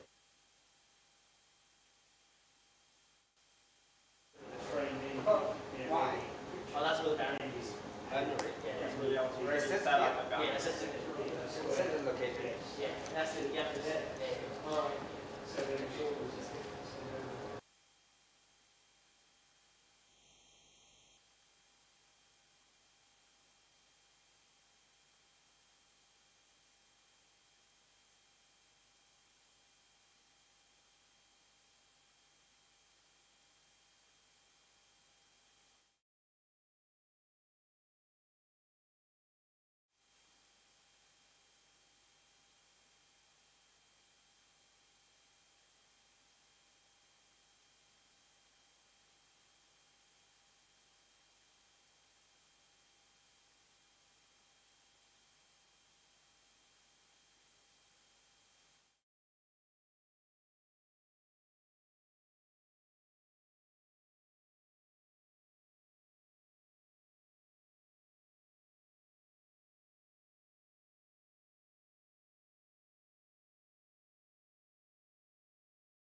All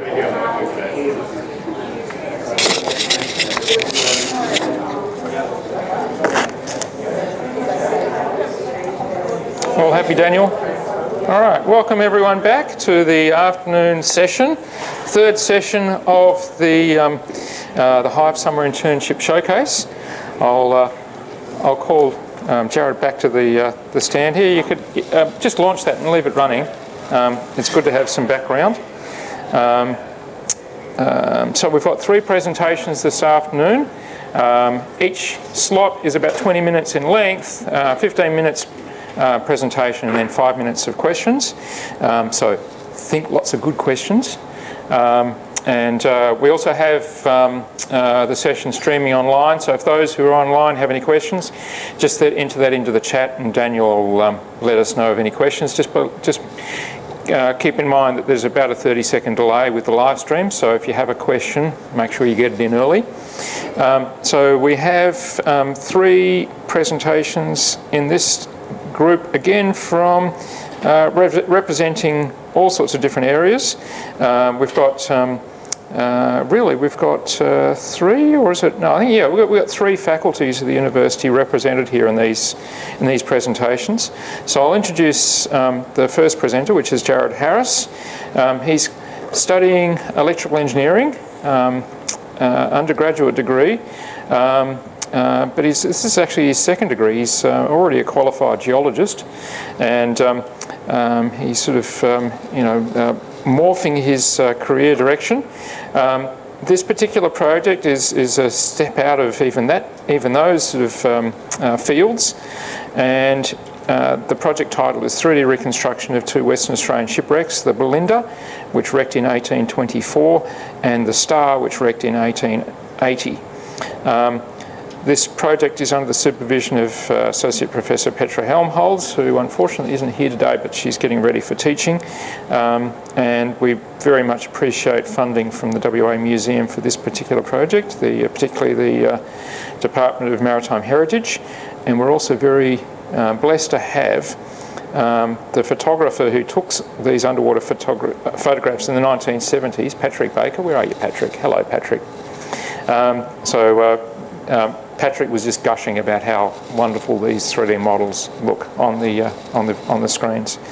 So with that, I will pass on to Jared. The magic microphone will now transfer to you. There we go. Very good. Do I need to carry around the microphone if I wander? If you wish to move around, you can carry that with you. Fair enough. You're most welcome to. Very good. All right. Now, what was the... Oh, yes.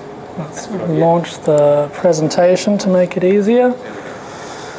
Okay, my project was on digitally reconstructing 2 West Australian shipwrecks, which were photographed in 1983 and 1991.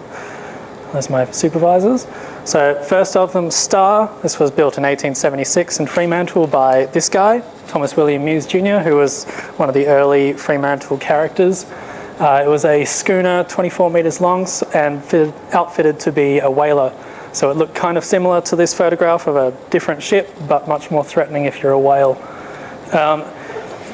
It was wrecked in 1880 after an unsuccessful whaling expedition to Geograph Bay down in southern WA, and where it drove straight onto a well-charted reef. And it's the only WA-made excavated shipwreck to have been excavated so far, so it is a historically significant one. It's located a little bit south of Perth, just off Port Kennedy, a couple of k's off the mainland and nestled in between a couple of coral reef sections in about 3 metres of water. Belinda, on the other hand, was a brig, different type of ship, built in England and sailed over in 1823. We don't know how long it was, but it could carry more cargo than the schooner Star, and it was outfitted to be a sealer and sent to southern WA in 1824, and it ended up wrecked on a beach on Middle Island in the Recherche Archipelago near Esperance. Everyone survived, but because this was very early on in WA history, there weren't very many people around to rescue these. the crew, and so they had to wait 5 months before they could be picked up by another ship. Middle Island, near Esperance, just off the coast here, and it wrecked just off the beach here, so it's only in about 3 metres of water as well. The wrecks themselves, these are the photo mosaics that Pat Baker put together after the expeditions. Belinda, about 11 metres of exposed wreck, and Star about 15.5. Belinda is surrounded by sand, which becomes significant in the processing of these data sets, and Star surrounded by limestone and coral, highly featured. So Star was discovered in 1972 and excavated in 83. That's when all the photo sets were taken, and Belinda 89 and 91. The sand cover was removed from the wrecks, fragile artefacts were removed and placed in museum storage, and reports produced. Patrick Baker was the photographer for both of these, and in the 70s were the images taken numbered in the 70s, and they were taken using Nikonos 3 cameras, I believe, and recorded on 35mm film. This is what the Belinda looked like during the excavation.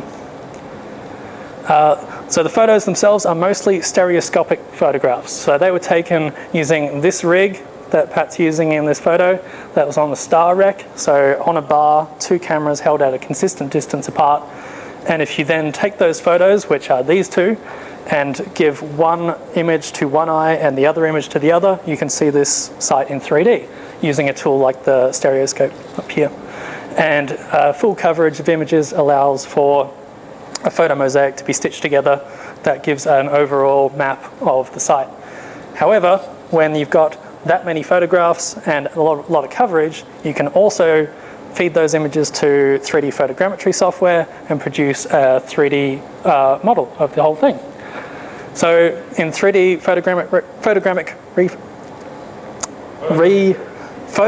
photogrammetric reconstruction, this is the general workflow. So we pre-process the images to highlight features, we mask out parts that are not consistent between images, align the cameras based on feature matching between images, and then use markers to make sure that that's correct by saying this is the same object that is in this photo.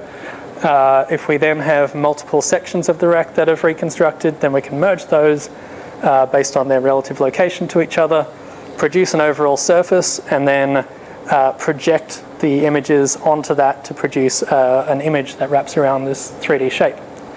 So firstly, processing the image, you can apply filters to highlight and bring out the contrast, so it makes it easier for the software to recognize the same features. Placing markers, you can see that 0.137 in the image on the left is the same as 0.137 on this other image. Pretty straightforward. That also shows the masking. That's removing these scale bars from the reconstruction, telling the software don't worry about that.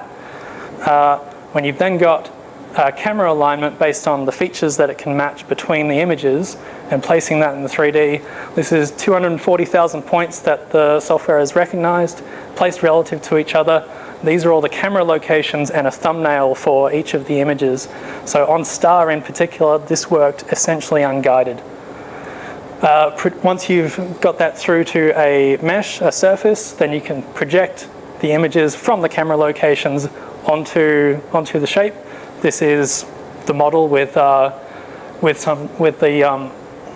images draped onto it, and that can be done at a variety of textures. Star, we put 4 8K textures, which is a lot of pixels, but it should be apparent when you have a look at it on the big cylinder screen that was worth it. We can then scale it because each of the photos included a scale box that is 1 meter between the inside edges of the box. And so we can say, here's point 13 and 14, that is a consistent distance that's 1 meter apart. We can do the same with point 15 and 16 and a variety of other places along the wreck.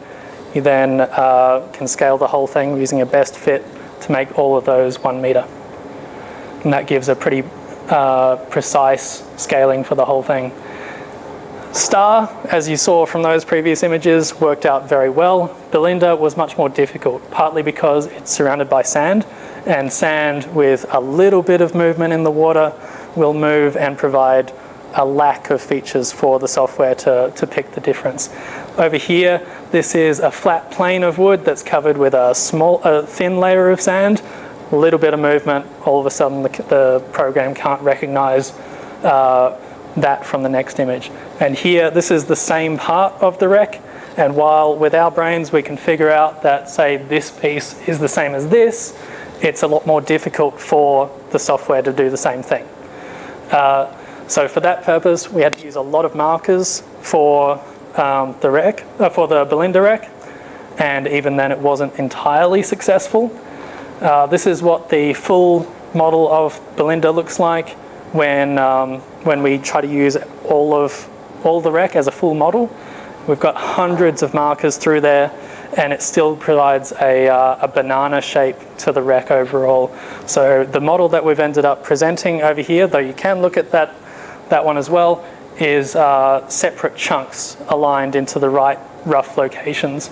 So the scaling over here is good because a lot of that was stereophotography, but over here it was smaller and the image alignment is less reliable. But it's a good overall view still of the wreck. Where's the keyboard? Oh, it's that one. Cool. Because we can now have a look at the models in 3D. So this is Star. Overall, you can see, so general directions, the bow is on the left and the stern is on the right in this view, and this piece of wood here is the keelson. This runs down the inside center of the ship. Oh no. It crashed. That's the death. Anyway, we'll continue this presentation in a bit. I'm sorry. That actually just crashed the machine. That just crashed the machine. Right, okay. That's an interesting challenge. Perhaps while it comes back up, could someone go back stage? It did restart. Right. Okay. It's restarting, yeah. The ships were lost.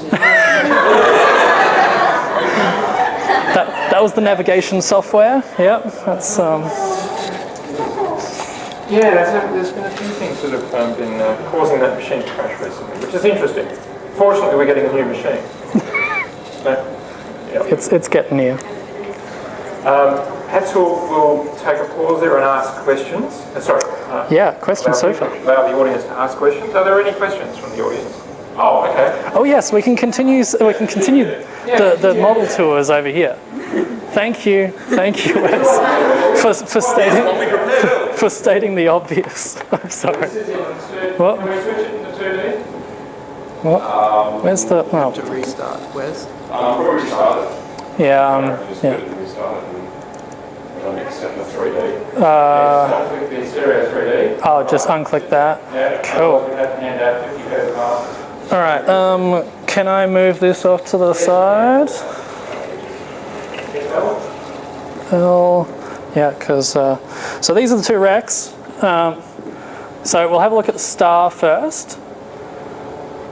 So again, we've got bow left, stern right. You can use the laser pointer if you like. Oh, yep. And yeah, we'll fly in for the moment. So the main features of the rack. So we've got the keelson, as mentioned before, is this main chunk that ran parallel to the keel, just on the inside surface of the ship. Underneath that, this is actually the keel that would have run just on the outside. The outer hull are these timbers along here. So that was the only part of the ship that was designed to be wet, as opposed to all of it. These are the frames, which are paired for strength, apparently. I'm not entirely sure how much of an effect that had on the strength of the ship. And the inner hull frame. So this is where all of the cargo would have been sitting in the ship. If you have a look over here, this thing, this bent shape running roughly this orientation, this is a iron knee. So this would have been attached on the inside surface of the hull and supporting the deck on top of it. So that part, there's several of them. There are I believe 3 or 4 in the rack, and there's another one here. So yeah, those are the main features of the rack. There are plenty of other details that I'm sure someone who's not a geologist / half-trained electrical engineer would be able to point out, but we'll hopefully get a bit of input during the demonstration. The Belinda model over here, again, we've also got frames running along. These are not paired, unlike with Star. They are on the same scale, by the way. We've got the outer hull planks on the bottom here, and that runs the entire section of the rack. The inner hull planking, this surface here, also here. And we've got sand, concretion, and some ballast stones that cover the rest of this. As you can see, it is in parts. It's not the best possible form for the rack model to be in, but that's the best result that we've ended up with, and it's still an overall good representation of the rack. Now I'm trying to think of what I had on the next slides, but we're pretty close to that. Excellent. That's perfectly timed. In terms of further work, this is definitely something that can be improved on, the Belinda model. And if you then combine the models that we've got here with the locations of the different artifacts that were picked up from these shipwrecks, that might provide some more context on how the ship wrecked and provide a more interactive experience. The models have been provided to the WA Museum, and they're also available online. The thing that I was looking at when the computer crashed over here is actually a publicly available website on Sketchfab, and so that link will be available to anyone that wants it. And we're very close.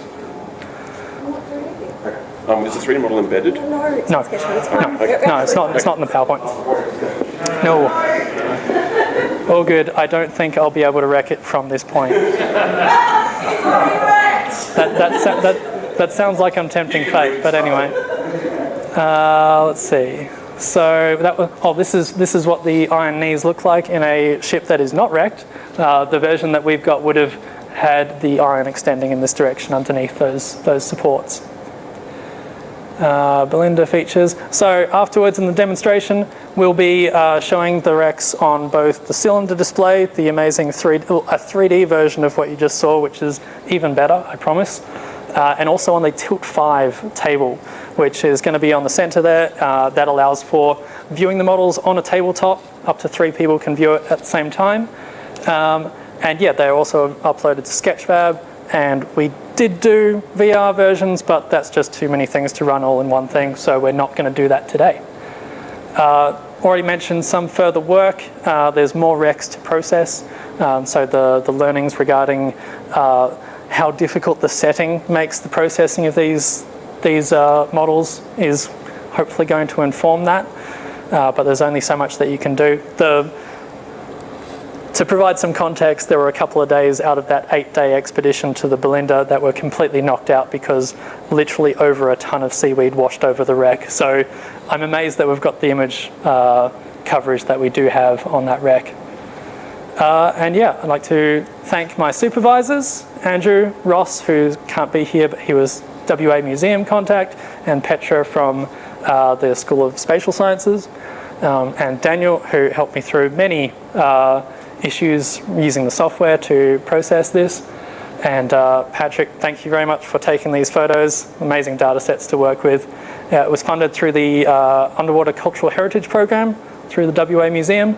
And this is a seal over the wreck of Belinda, the sealing ship. And one has clearly outlasted the other. So thank you.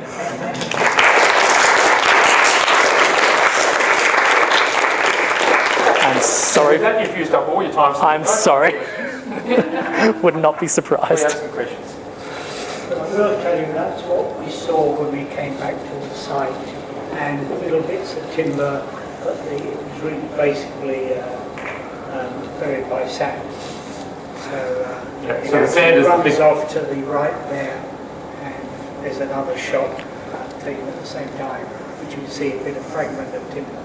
But no real suspicion there's as much as there was there. Well, How nicely rate covered. does this work out of 10, Patrick? I'm waiting for you to say 11. Compared with the original work, it's sort of light years away. And the work I did was pretty good under the circumstances. Yeah. But it's astounding. 40 years later, we can go back and see something that is more real than even being there. That's quite astounding. I mean, the photography was taken with the aim of recording these sites as well as possible, uncovering them, covering them up at the end of the excavations, so they're still there, buried in the seabed. But really, the important thing, well, for me, I was using 2 cameras so you could actually view the thing in 3D. We saw one stereo pair there. Now, a trick you can learn if you haven't done it is to reverse the pictures, and then you can view them cross-eyed, which sounds a bit mind-bending or brain-bending, but then you'll see just up on the screen 3D by looking at, with the right eye looking at the left side. You have to somehow get your eyes to look at 2 pictures open, so you do it by crossing, having right on there. It's quite magic to be able to look up on the screen without a headpiece and to be able to see. We do have the 3D vision on easy mode today, so yeah. Yes, but yes, it's much easier with a pair of 3D glasses. Yeah, true. Are there any questions from the audience? Another back. Did you say you want to see the work at the museum? The models have been provided to the museum, and we don't know what they're going to do with it. They might be building up a set of different wrecks, and at some point it might be worth then producing an exhibit that showcased multiple wrecks at once. But yeah, this was ultimately to further process the wrecks that are essentially in storage and produce something that is more digestible at the far end. So they may end up as exhibits, but not right now. So often it takes a few years to get material from this stage to be in the exhibitions at the museum. So I think we and the museum are all working towards that aim. Ultimately, how that occurs will really depend upon a range of things, including budget, space, everything. They do have one of these screens now. So we would love to be able to see some of the shipwrecks on a screen like that at the museum, whether it's at the Maritime Museum on Victoria Quay, or whether it's in the Shipwreck Museum, which is close to a few hundred metres away. That screen is currently being used for the Panoramas exhibition, Fremantle Then and Now. But now that they've got that, it opens up possibilities of being able to use it for other things. So, and 3D models can be viewed in a range of different ways. During the demonstrations, you'll see it running on the Tilt 5 just over here. It can be run on head-mounted displays as well. The museum's been doing some pioneering work with sort of having exhibition material running on head-mounted displays. So there's that option as well. So the sky's the limit. It is. Be curious to see it. Has done work on the Batavia site, which is the 100 years work is done. The work, photographic work was done 10 years before, but that's of a site from 1629, the second oldest known site in Australian waters. So HIVE has already done the type. And that's currently sitting at the Australian National Maritime Museum in Sydney as part of the Records exhibition. And that's showing on a 3D display known as a looking glass display. So it's a 3D display. It doesn't require glasses. It's a fairly small one. I saw a 32-inch recently that recently brought out a 65-inch version. So we're hoping to be able to get these materials on these nice big 3D displays. And, when you get the 3D glasses on here, you'll notice the difference. It's like chalk and cheese between seeing it. I normally call it 2.5D. It's a 3D model, but only seeing it flat on a screen like this versus in fully 3D on a screen like that. We should move on to the next one. Apologies for taking part in. Thank you. Cheers, Patrick. Yes, that's a good idea. Very good. Otherwise, we'll hear your commentary from the for the rest of the presentations. All right, so thank you very much. And our next presenter is Bobe Back, who is doing a Master's of Computing in Artificial Intelligence, and her HIVE internship is titled How Platforms See Influences, and her academic supervisor for this particular project is Professor Crystal Aberdeen, who's in the front of the audience here, and this scholarship is being funded by the HIVE and the Curtin Faculty of Humanities. So over to you, Bobe. I'm looking for the microphone. I'm wondering, where is the microphone? I'll pass it to you. Well, just look the other way. Okay, this way? Okay, no, this way. Oh, that's fine. Okay.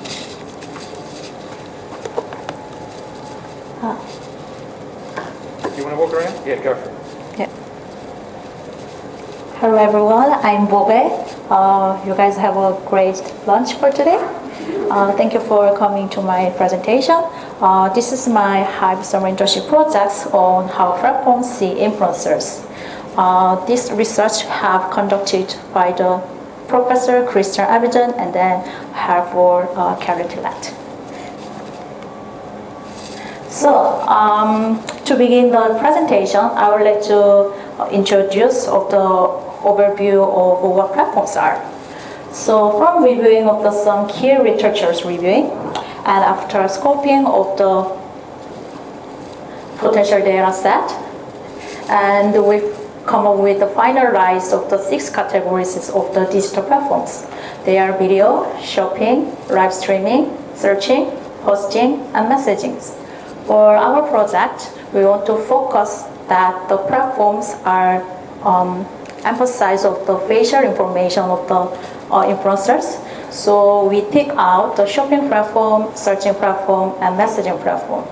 The reason one, the shopping platform of the influencers are usually the super reviewer that are making the posters about reviewing of their products on the platforms.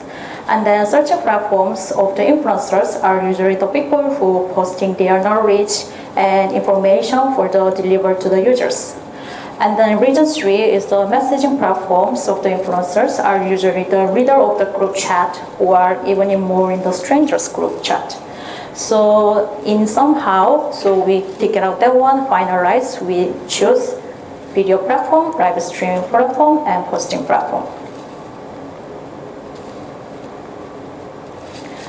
So do you know about like influencers? So for of us who are not familiar of the influencers, I'd like to describe what is the influencers. So we categorized influencers into the by format and platform and concepts. So their format and platform are straightforward: blogger, streamer and stream, Instagrammers on Instagram, TikTokers on TikTok. So there are so many concepts related to the influencers in the world. However, just keep in mind that the influencers in these days are the most professional creators of the videos that are posted and then most popular on their platforms.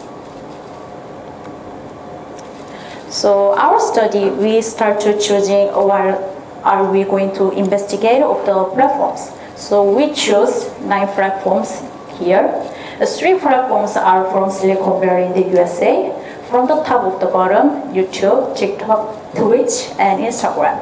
And 5 platforms from the East Asia. The Dinosaur's cute logo is called Bigo, is from Singapore. And TikTok, Bilibili Xiaohongshu, is from China. And lastly, the yellow of the logo called Kakao Story, and then right side of the logo is Africa TV in Korea. So we choose these international platforms for main 3 reasons. Number 1, platforms are very responsible for using the recommendation algorithms for promoting specific contents to all users. So it means that it is very important to understand what types of the influencers are promoting to everyone. So second reason is that the the actual demographic of the influencers are accurately matched to the users. For example, on YouTube, the three of the countries used the most YouTube are India, USA, and Indonesia. But from our research with the incognito mode, we found that the viewers usually are promoted by the American or white cultures of the influencers. So it is very important to understand that what types of the dominant cultures of the influencers are promoting to the viewers. And then the last reason is that the influencers are not promoting the inequalities between minority and the majority.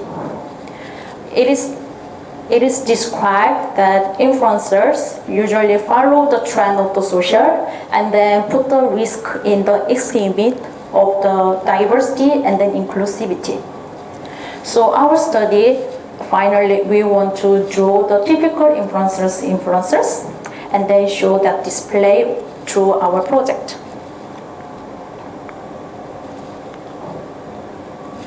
So from beginning our study, we start to narrow down our genres, how we collect the influencers from every genres. So first of all, we list all of the possible genres from the database in Social Blade. And then we start to focus on the face influencers. And then after that, we want to find the genres that are focused on forehead of the faces. There are finalized of our genres that chosen by gaming, fashion, beauty, lifestyle, food, beverage, and fitness health. So our projects, our major aims and goals is to discover what a typical influencer looks like. So our methodologies, we start to collect the data, empirical data from 9 platforms of the 3 genres. And after that, we made a virtual influencers images from them by averaging. So this averaging information gives us to very dominant facial skin tone and gender ratio. And through this information helps us to benchmark of the facial optics on the platforms. So beyond this project, we can make the suggestion to the platform and then influencers industry and viewers about their practices. So from the beginning of our methodologies, we start to set up the data collection criteria. So first of all, we include of the frontal-facing angle influencers are prepared, and then we prioritize the influencers over everyday users, and absolutely that every images needs to be detectable eyes, nose, and jawline. But note that we include of the religious headdresses absolutely okay. However, the mainstream celebrities, which means that are usually celebrities in the traditional platforms such as TV and then music video or more movies, we take it out. It's not a source for our purpose of the project. And then because of the constants and then the cyberbullying issues, we take it out the child and minors. And no facial in the mentals, we take it out, such as sunnies and mask on the images. So our method is to start from the first to the images capture, image crop, averaging image, texture generation, 3D shaping, and 3D modeling in the 6 steps. So first of all, we start to set up or saving the image captures by manually. We every day correct the 10 influencers from 9 platforms in each 3 genres. So these images are showing that one of the examples how I correct.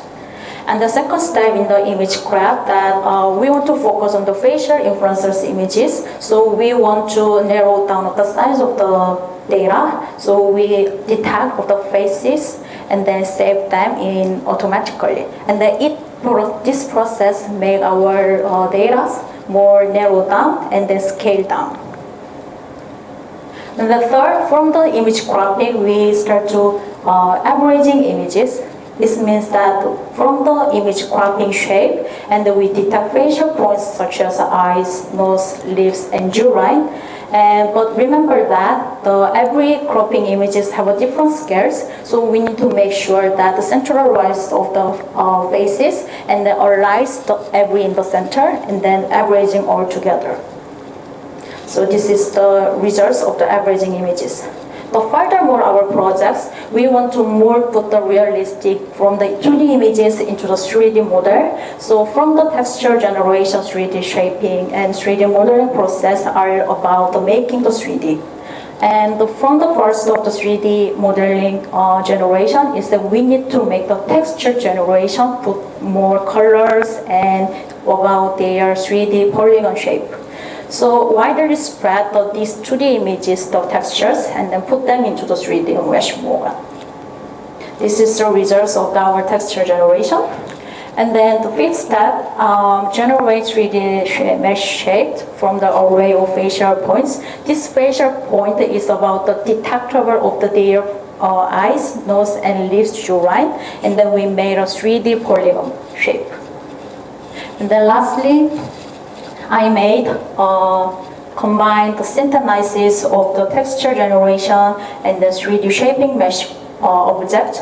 I finalized our final models.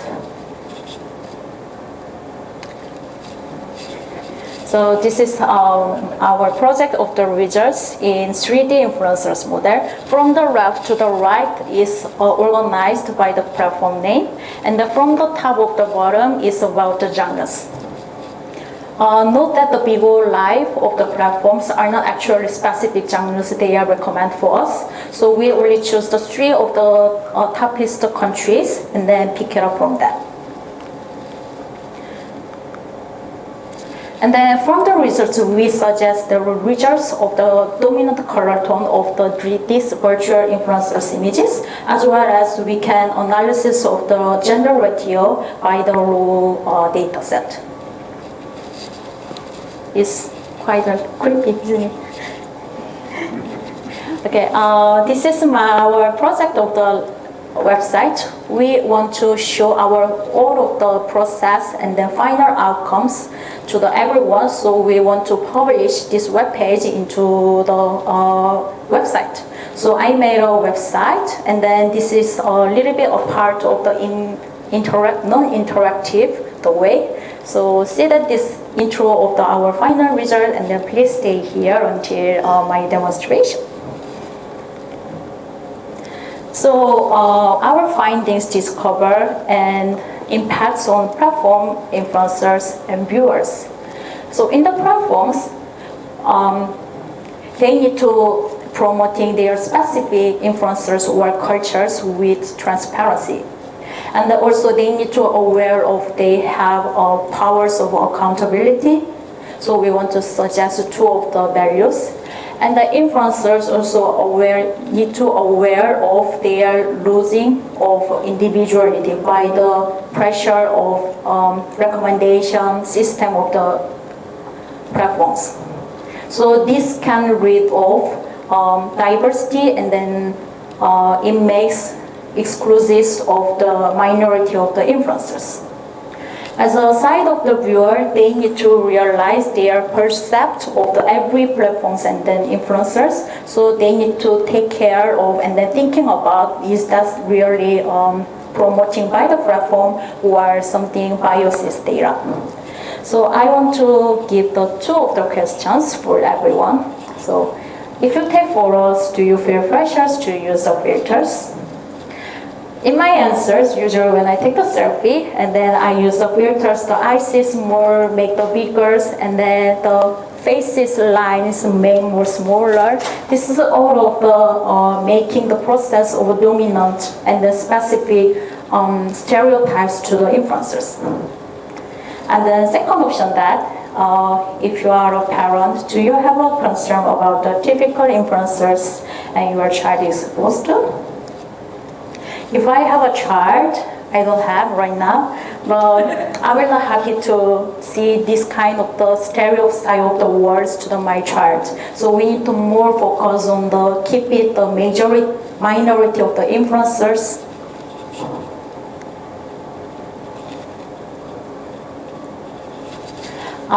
As a future work, we only focus on the facial influencers of the images. So from the moment, I want to make more whole mask of the whole body of the typical influencers, the consideration of the ASMR genre, fashion, fitness, and health genre, because they are usually exposed there from the top onto the bottom, and then it actually wasn't to care of their faces.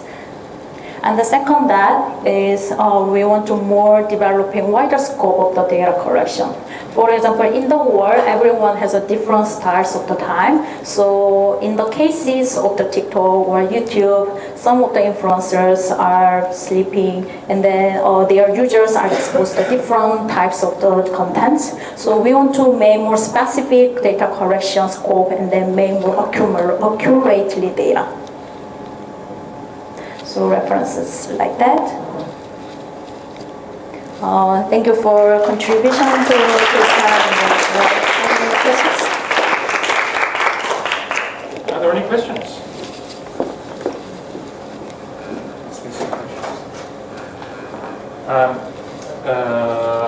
I had a question. I think I remember when you were doing the practice work that there was a scene on screen that you showed the various percentages of, I think it was male, female distribution. Did I blink? Transforming like from the 2D videos like naturally?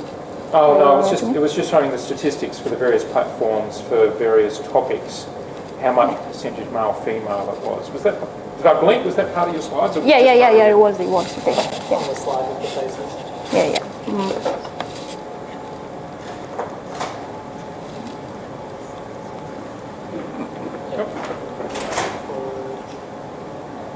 Yeah, so this didn't. Oh, there it shows. I think there was another slide you showed at one point. Maybe it was from the website. Yeah. I provided this information on the website. Yeah. So you'll be demonstrating this slide and also the website. Yeah, and then I also put in some of the summary and the analysis of that one. Yeah, to show for everyone. Yeah. So that male-female distribution is just for one of those cases. Yeah, one of the cases of the USA in Vivo platform. Right. Yeah. I just put in one of the examples on the random. Yeah, but it varies. I think you also had a break. Oh no, the vertical axis is the topic and it's the topic, I suppose, the best way of describing it. Yeah, another question? Sorry, question. Hi. I was wondering whether you might be able to speak to the different filter selections for each of the apps. And kind of, I guess that was one of the questions that you had at the end, like, do you feel like you're pressured to use those filters? So if you could kind of speak to how you saw those differing across your platform selections. Yeah. Actually, many people use the filters to make more beautiful, and then especially for the men, make bodies more muscles. I'm not sure. Yeah. Well, that would be like risky to the blurring out of the minority cultures, and then that is just like consider and then how you choose how you use the platforms. That was the idea. Yeah. Any other questions from the audience?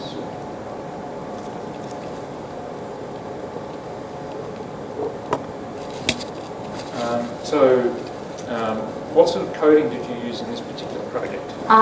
Usually I use the Python for Python language, and then to detect the facial information, I use the library of the MediaPipe by the Google. And to make those 3D renders, 3D meshes models, I use the Python as well, and then the rendering the models into the I forgot. No, Sketchfab. I forgot. Blenders. Yeah. Okay. And also lots of social media hours of practice as well, probably, right? Yeah. For these, question from Derek. Sorry, Jared. Yeah, these were from like incognito mode, Yes. or the equivalent. Of? Yes, yes, yes. For the problems of the ethics approvals, we have to capture the data from public spaces such as incognito mode, and then at the same time, yeah. And then we take it out like contentious the contents as well. Yeah. And how many faces were averaged in each one? Sorry, you probably do. You can check in my demonstration. In there, she can't remember. Yes. Any other questions? Any other questions? If not, let's thank Jose.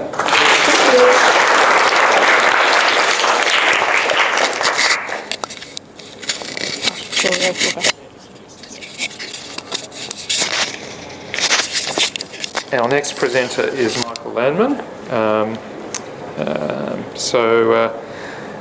Michael's academic supervisor on this project is Professor Warren Mansell from, what's the school? School of Population Health, and particularly the area of psychology, and that's where Michael will be doing his PhD in psychology.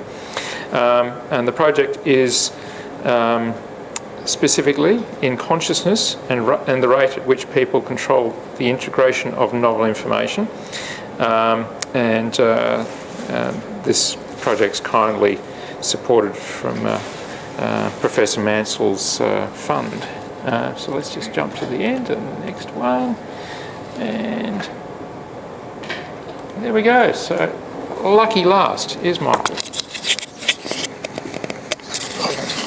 Yeah, there we go. Cool, thanks.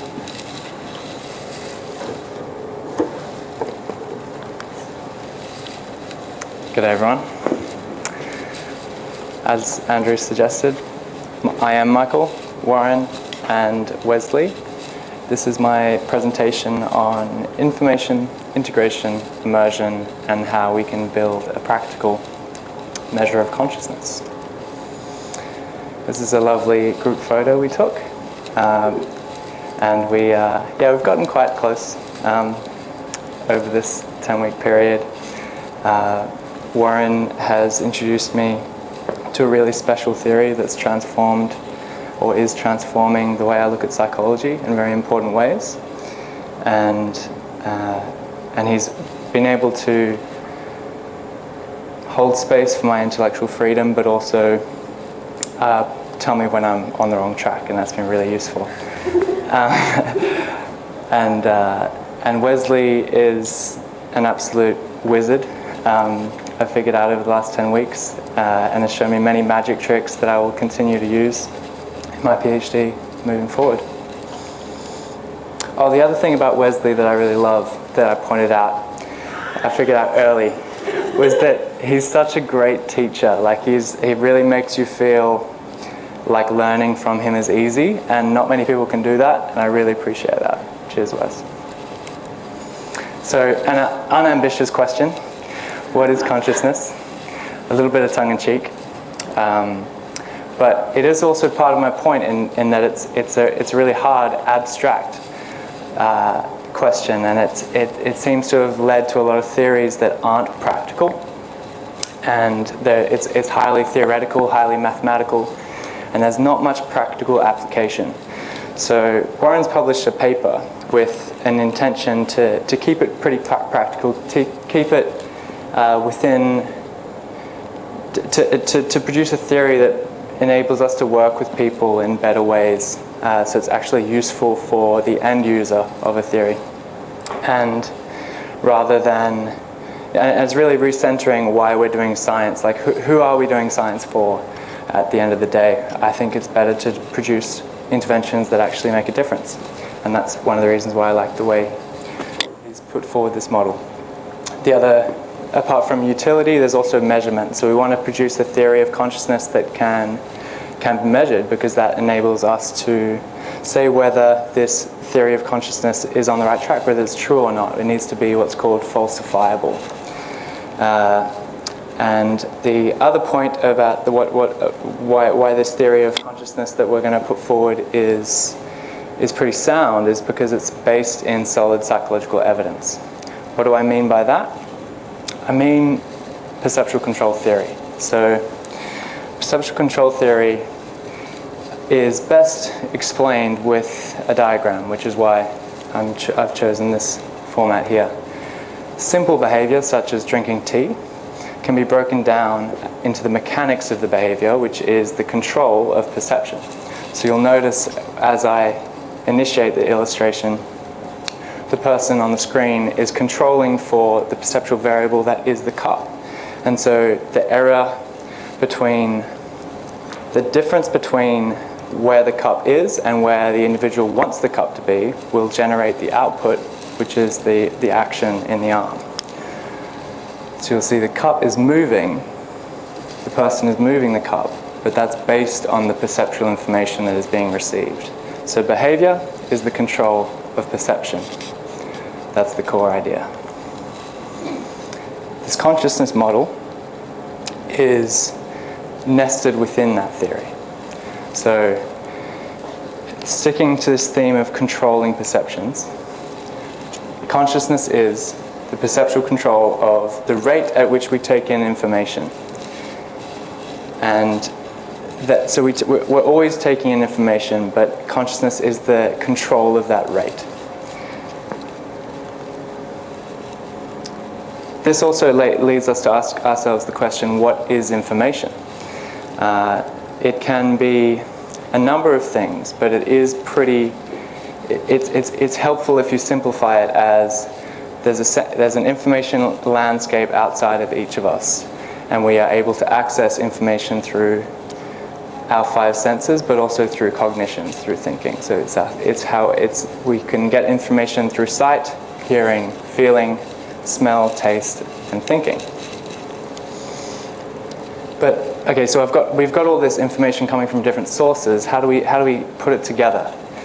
How do we make sure it all creates a cohesive sense of consciousness? Why don't we just get a bombardment of different information? And how do we actually make sense of reality? We all live a coherent existence. So how is this, well, some more than others, I'll get to that later.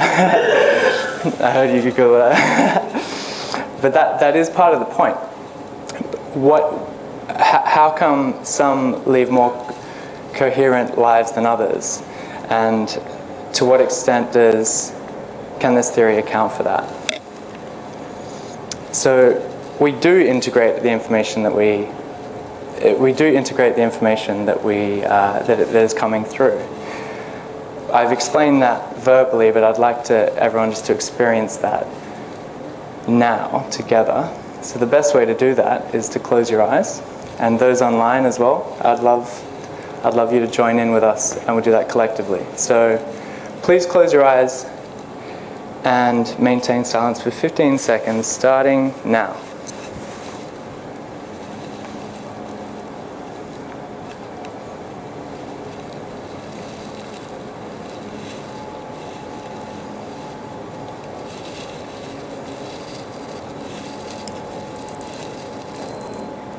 That's time up. It worked better than I thought. Brilliant. So let's recall some of the information while it's fresh in our mind. So in 1 or 2 words, I'd love to get some feedback from the crowd. This isn't a rhetorical question. That I actually do want people to contribute here. We'll start with seeing. What did people see? And just, by the way, for those closed eyes, you can open them. What did we see then? 1 or 2 words. Explain it to me. Darkness. Colours in the eyelids. Colours in the eyelids? Okay, not much. We had our eyes closed. Even though we had our eyes closed, it is curious that you can still take in information, right? Hearing, much the same. It was a silent room. Did anyone have any information cross their mind? Air conditioning? Okay. Were you aware of that before you closed your eyes? Yeah, you were? Okay, interesting. Feeling, did anyone, beyond, I mean, the feeling is interesting because I mean touch here as well, but feeling is also associated with emotions, and that's got a cognitive component. But what do people feel in that 15-second period?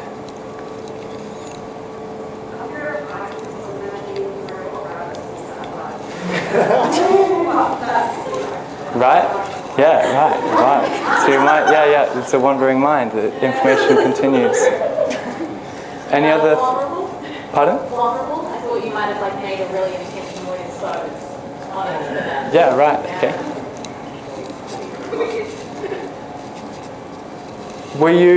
What about smell, taste, and thinking?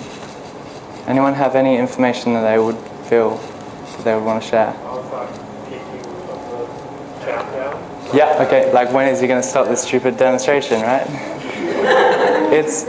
I mean... Yeah, and did that information come to you or did you control it? Was it volitional? Somewhere between. Right, yeah, okay. It started without me, and then I was like, well, I might as well do it. Yeah, so we can do both. We can, that's where it gets really interesting.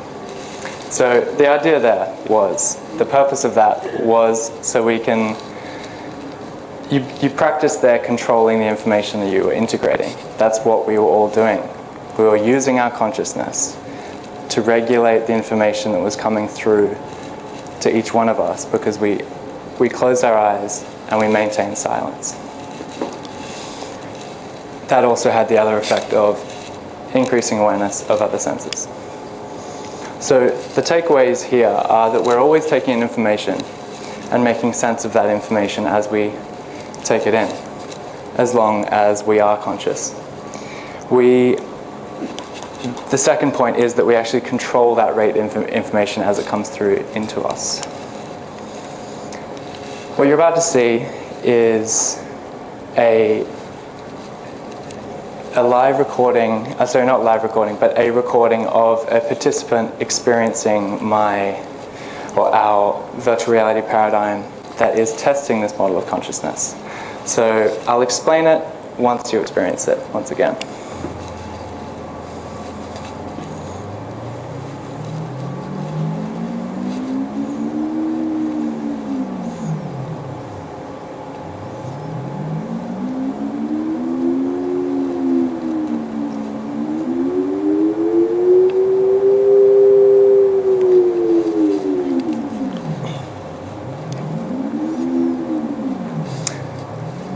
Alrighty, so what you can see here on the screen is a color landscape.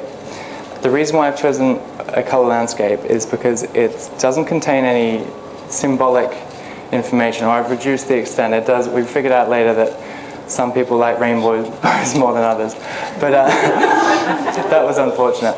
But you can't completely eliminate any symbols. It's very difficult. But what the key part of that is that the information is changing. And so the information is changing only when the individual moves around their environment. So they explore it. And that the information that they experience as they change their environment is a measurable change. And so that enables us to capture this measure of consciousness. You also note that you heard the sound, so the sound is increasing pitch. So we've got a visual array that's changing, which is increasing in frequency of color. We've also got increasing of saturation of color, and we've got increasing of the pitch. Two really interesting findings from just trying to put together a measure of consciousness is that we initially thought brightness and volume would be good to add, but it turns out that brightness and volume are not necessarily information. Maybe retrospectively that's kind of obvious, but they're more like precursors to information. So you can't actually experience information, audio information, with an absence of volume. If volume is 0, no audio. If brightness is 0, no vision. So as I just suggested, we've got sight and hearing primarily. That mainly suits, that's mainly for the purpose of, or the reason why we have that is because virtual reality lends itself to those sensory modalities. Throughout this project, we've been building the VR paradigm iteratively. So right at the beginning, I took this to heart when Wes said, always try and produce a product that can be completed, but you can always add a little bit more to it. So you will end up with something that's finished, but you can always add components as you go. And the way I was adding components was I was testing it as I was going, and it would give us ideas every week that we would have a meeting. So that's also a moment for me to thank all my friends and family for being a part of that, including my grandmother. So a third person perspective of what we were just experiencing then with the restricted field of view. So this is looking from within the software builder called Unity. So the camera resembles the individual's vision, and that's pointing through a hole in an opaque sphere. Within a larger sphere, which contains the information landscape that has been constructed on Photoshop. The output is in its infancy. The analysis of this measure it will be complex, and it will take a while to unpack fully. Right now, we are able to capture two important variables. One is the angle that you're looking within the sphere. So we've combined it's called a quaternion angle, but it's pretty much just the angle between two other angles. So there's always going to be one angle that's the distance from the center point to wherever you currently are.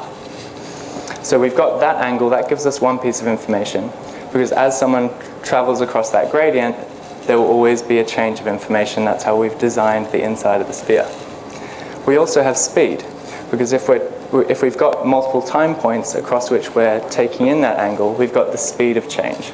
So those are two variables that we're playing with at the moment that will give us a rate of information that people are integrating at any one moment. As you can see here, here's a rudimentary graph of, again, the same participant that you saw earlier.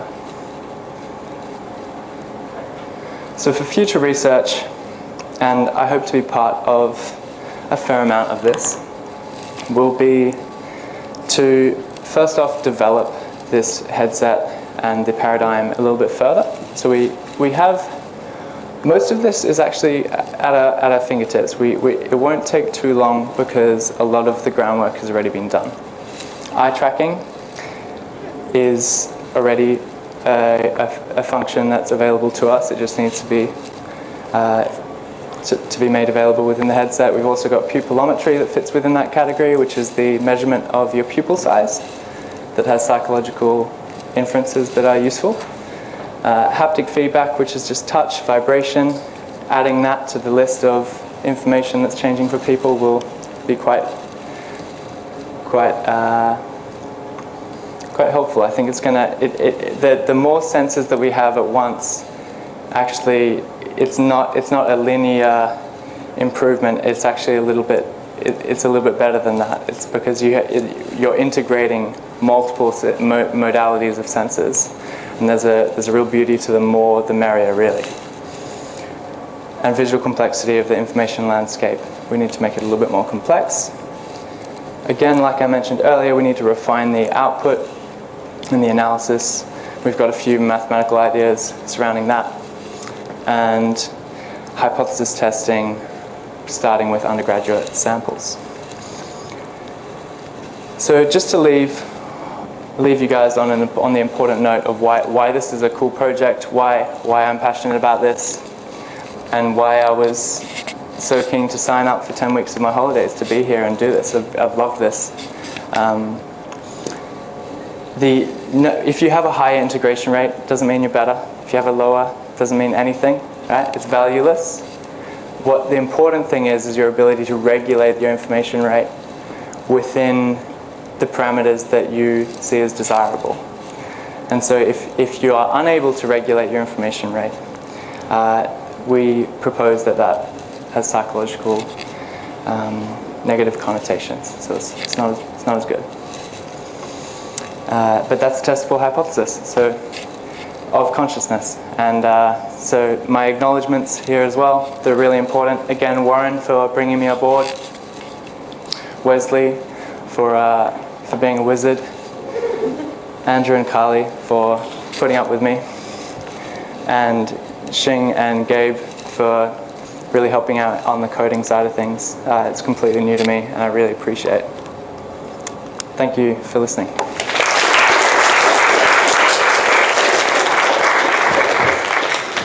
Does anyone have any questions? Ali in the back. Sorry, I'm wondering. I'm curious. Go on. So, I've decided from our initial conversation that you are correct, and that someone that is conscious that is wanting to basically gather more information from their surroundings, that is consciousness. Curiosity is the desire to almost overtake that almost subconscious / conscious thing.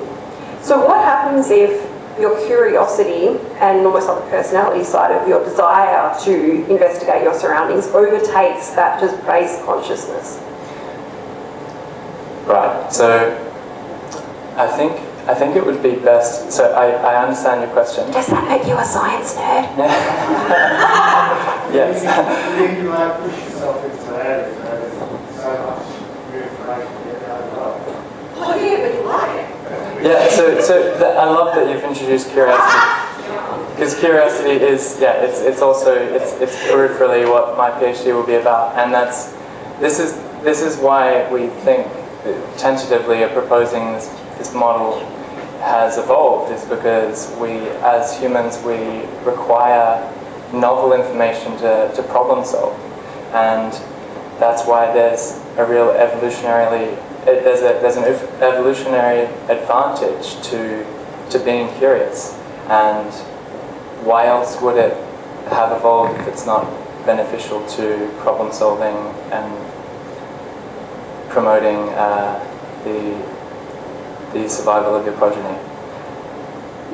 It's but that is a tentative add-on that this VR model doesn't prove.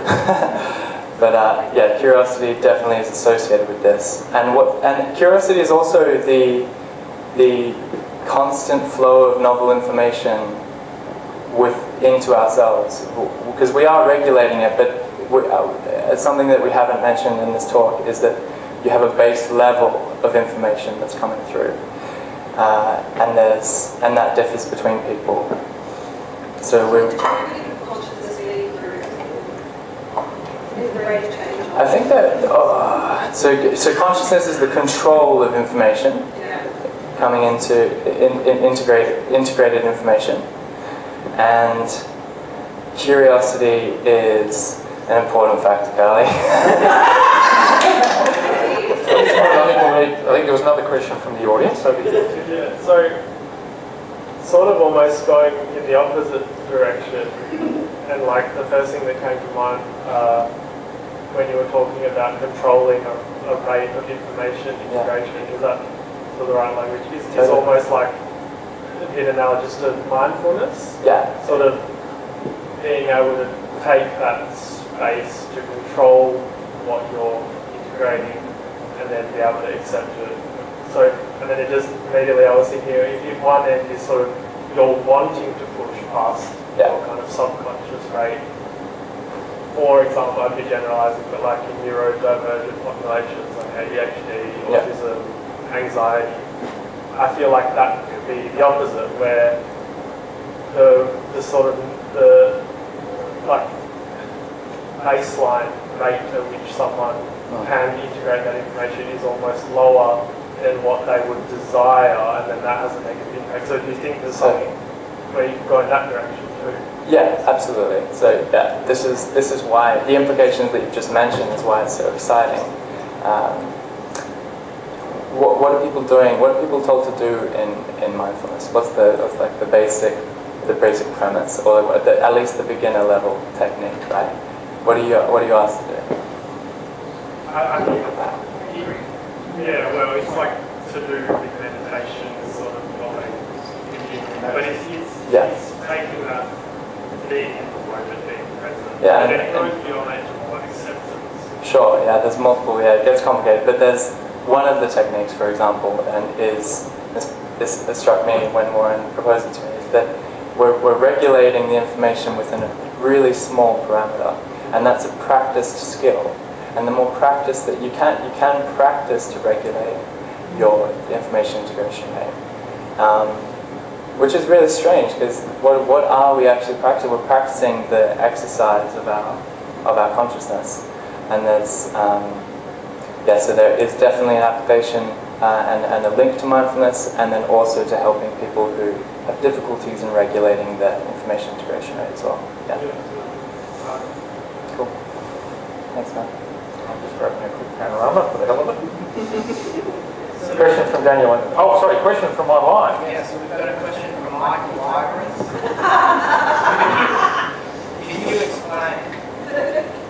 Could you explain your definition of consciousness and the difference between consciousness, attention, and focus? For this one, I was thinking about this yesterday. So I think for the purpose of this model, they're somewhat synonymous. You can, what's a complicating factor is that we've got almost this volitional consciousness, which is the control of information integration rate, but also this base level of information coming through. And you can experience that as well. So I think attention, focus, and consciousness within this model are the same, but you have background thoughts as well. And those background thoughts aren't necessarily what you're controlling for. So it adds a complicated element, and in 3 years when I've finished this PhD, I can answer more fully, and Warren's got a more immediate answer. But just a quick one, that the way that central control theory tends to explain any construct is from the inside out rather than from the outside in. So it will build a model and run the model, and if that looks like curiosity, if that looks like what people use the word attention to describe, then it will say, oh, this could be a model of that thing that people are observing. So it's not really in the business necessarily of trying to answer the kind of questions that here. It's more in the business of building models of living systems and first principles, and then looking at how they deal with problems and finding solutions like working memory, intelligence, and then recognizing the resemblance between that and what culture we use that word to describe. Well, at that, I think we might draw questions to a close. So thank you very much, Michael.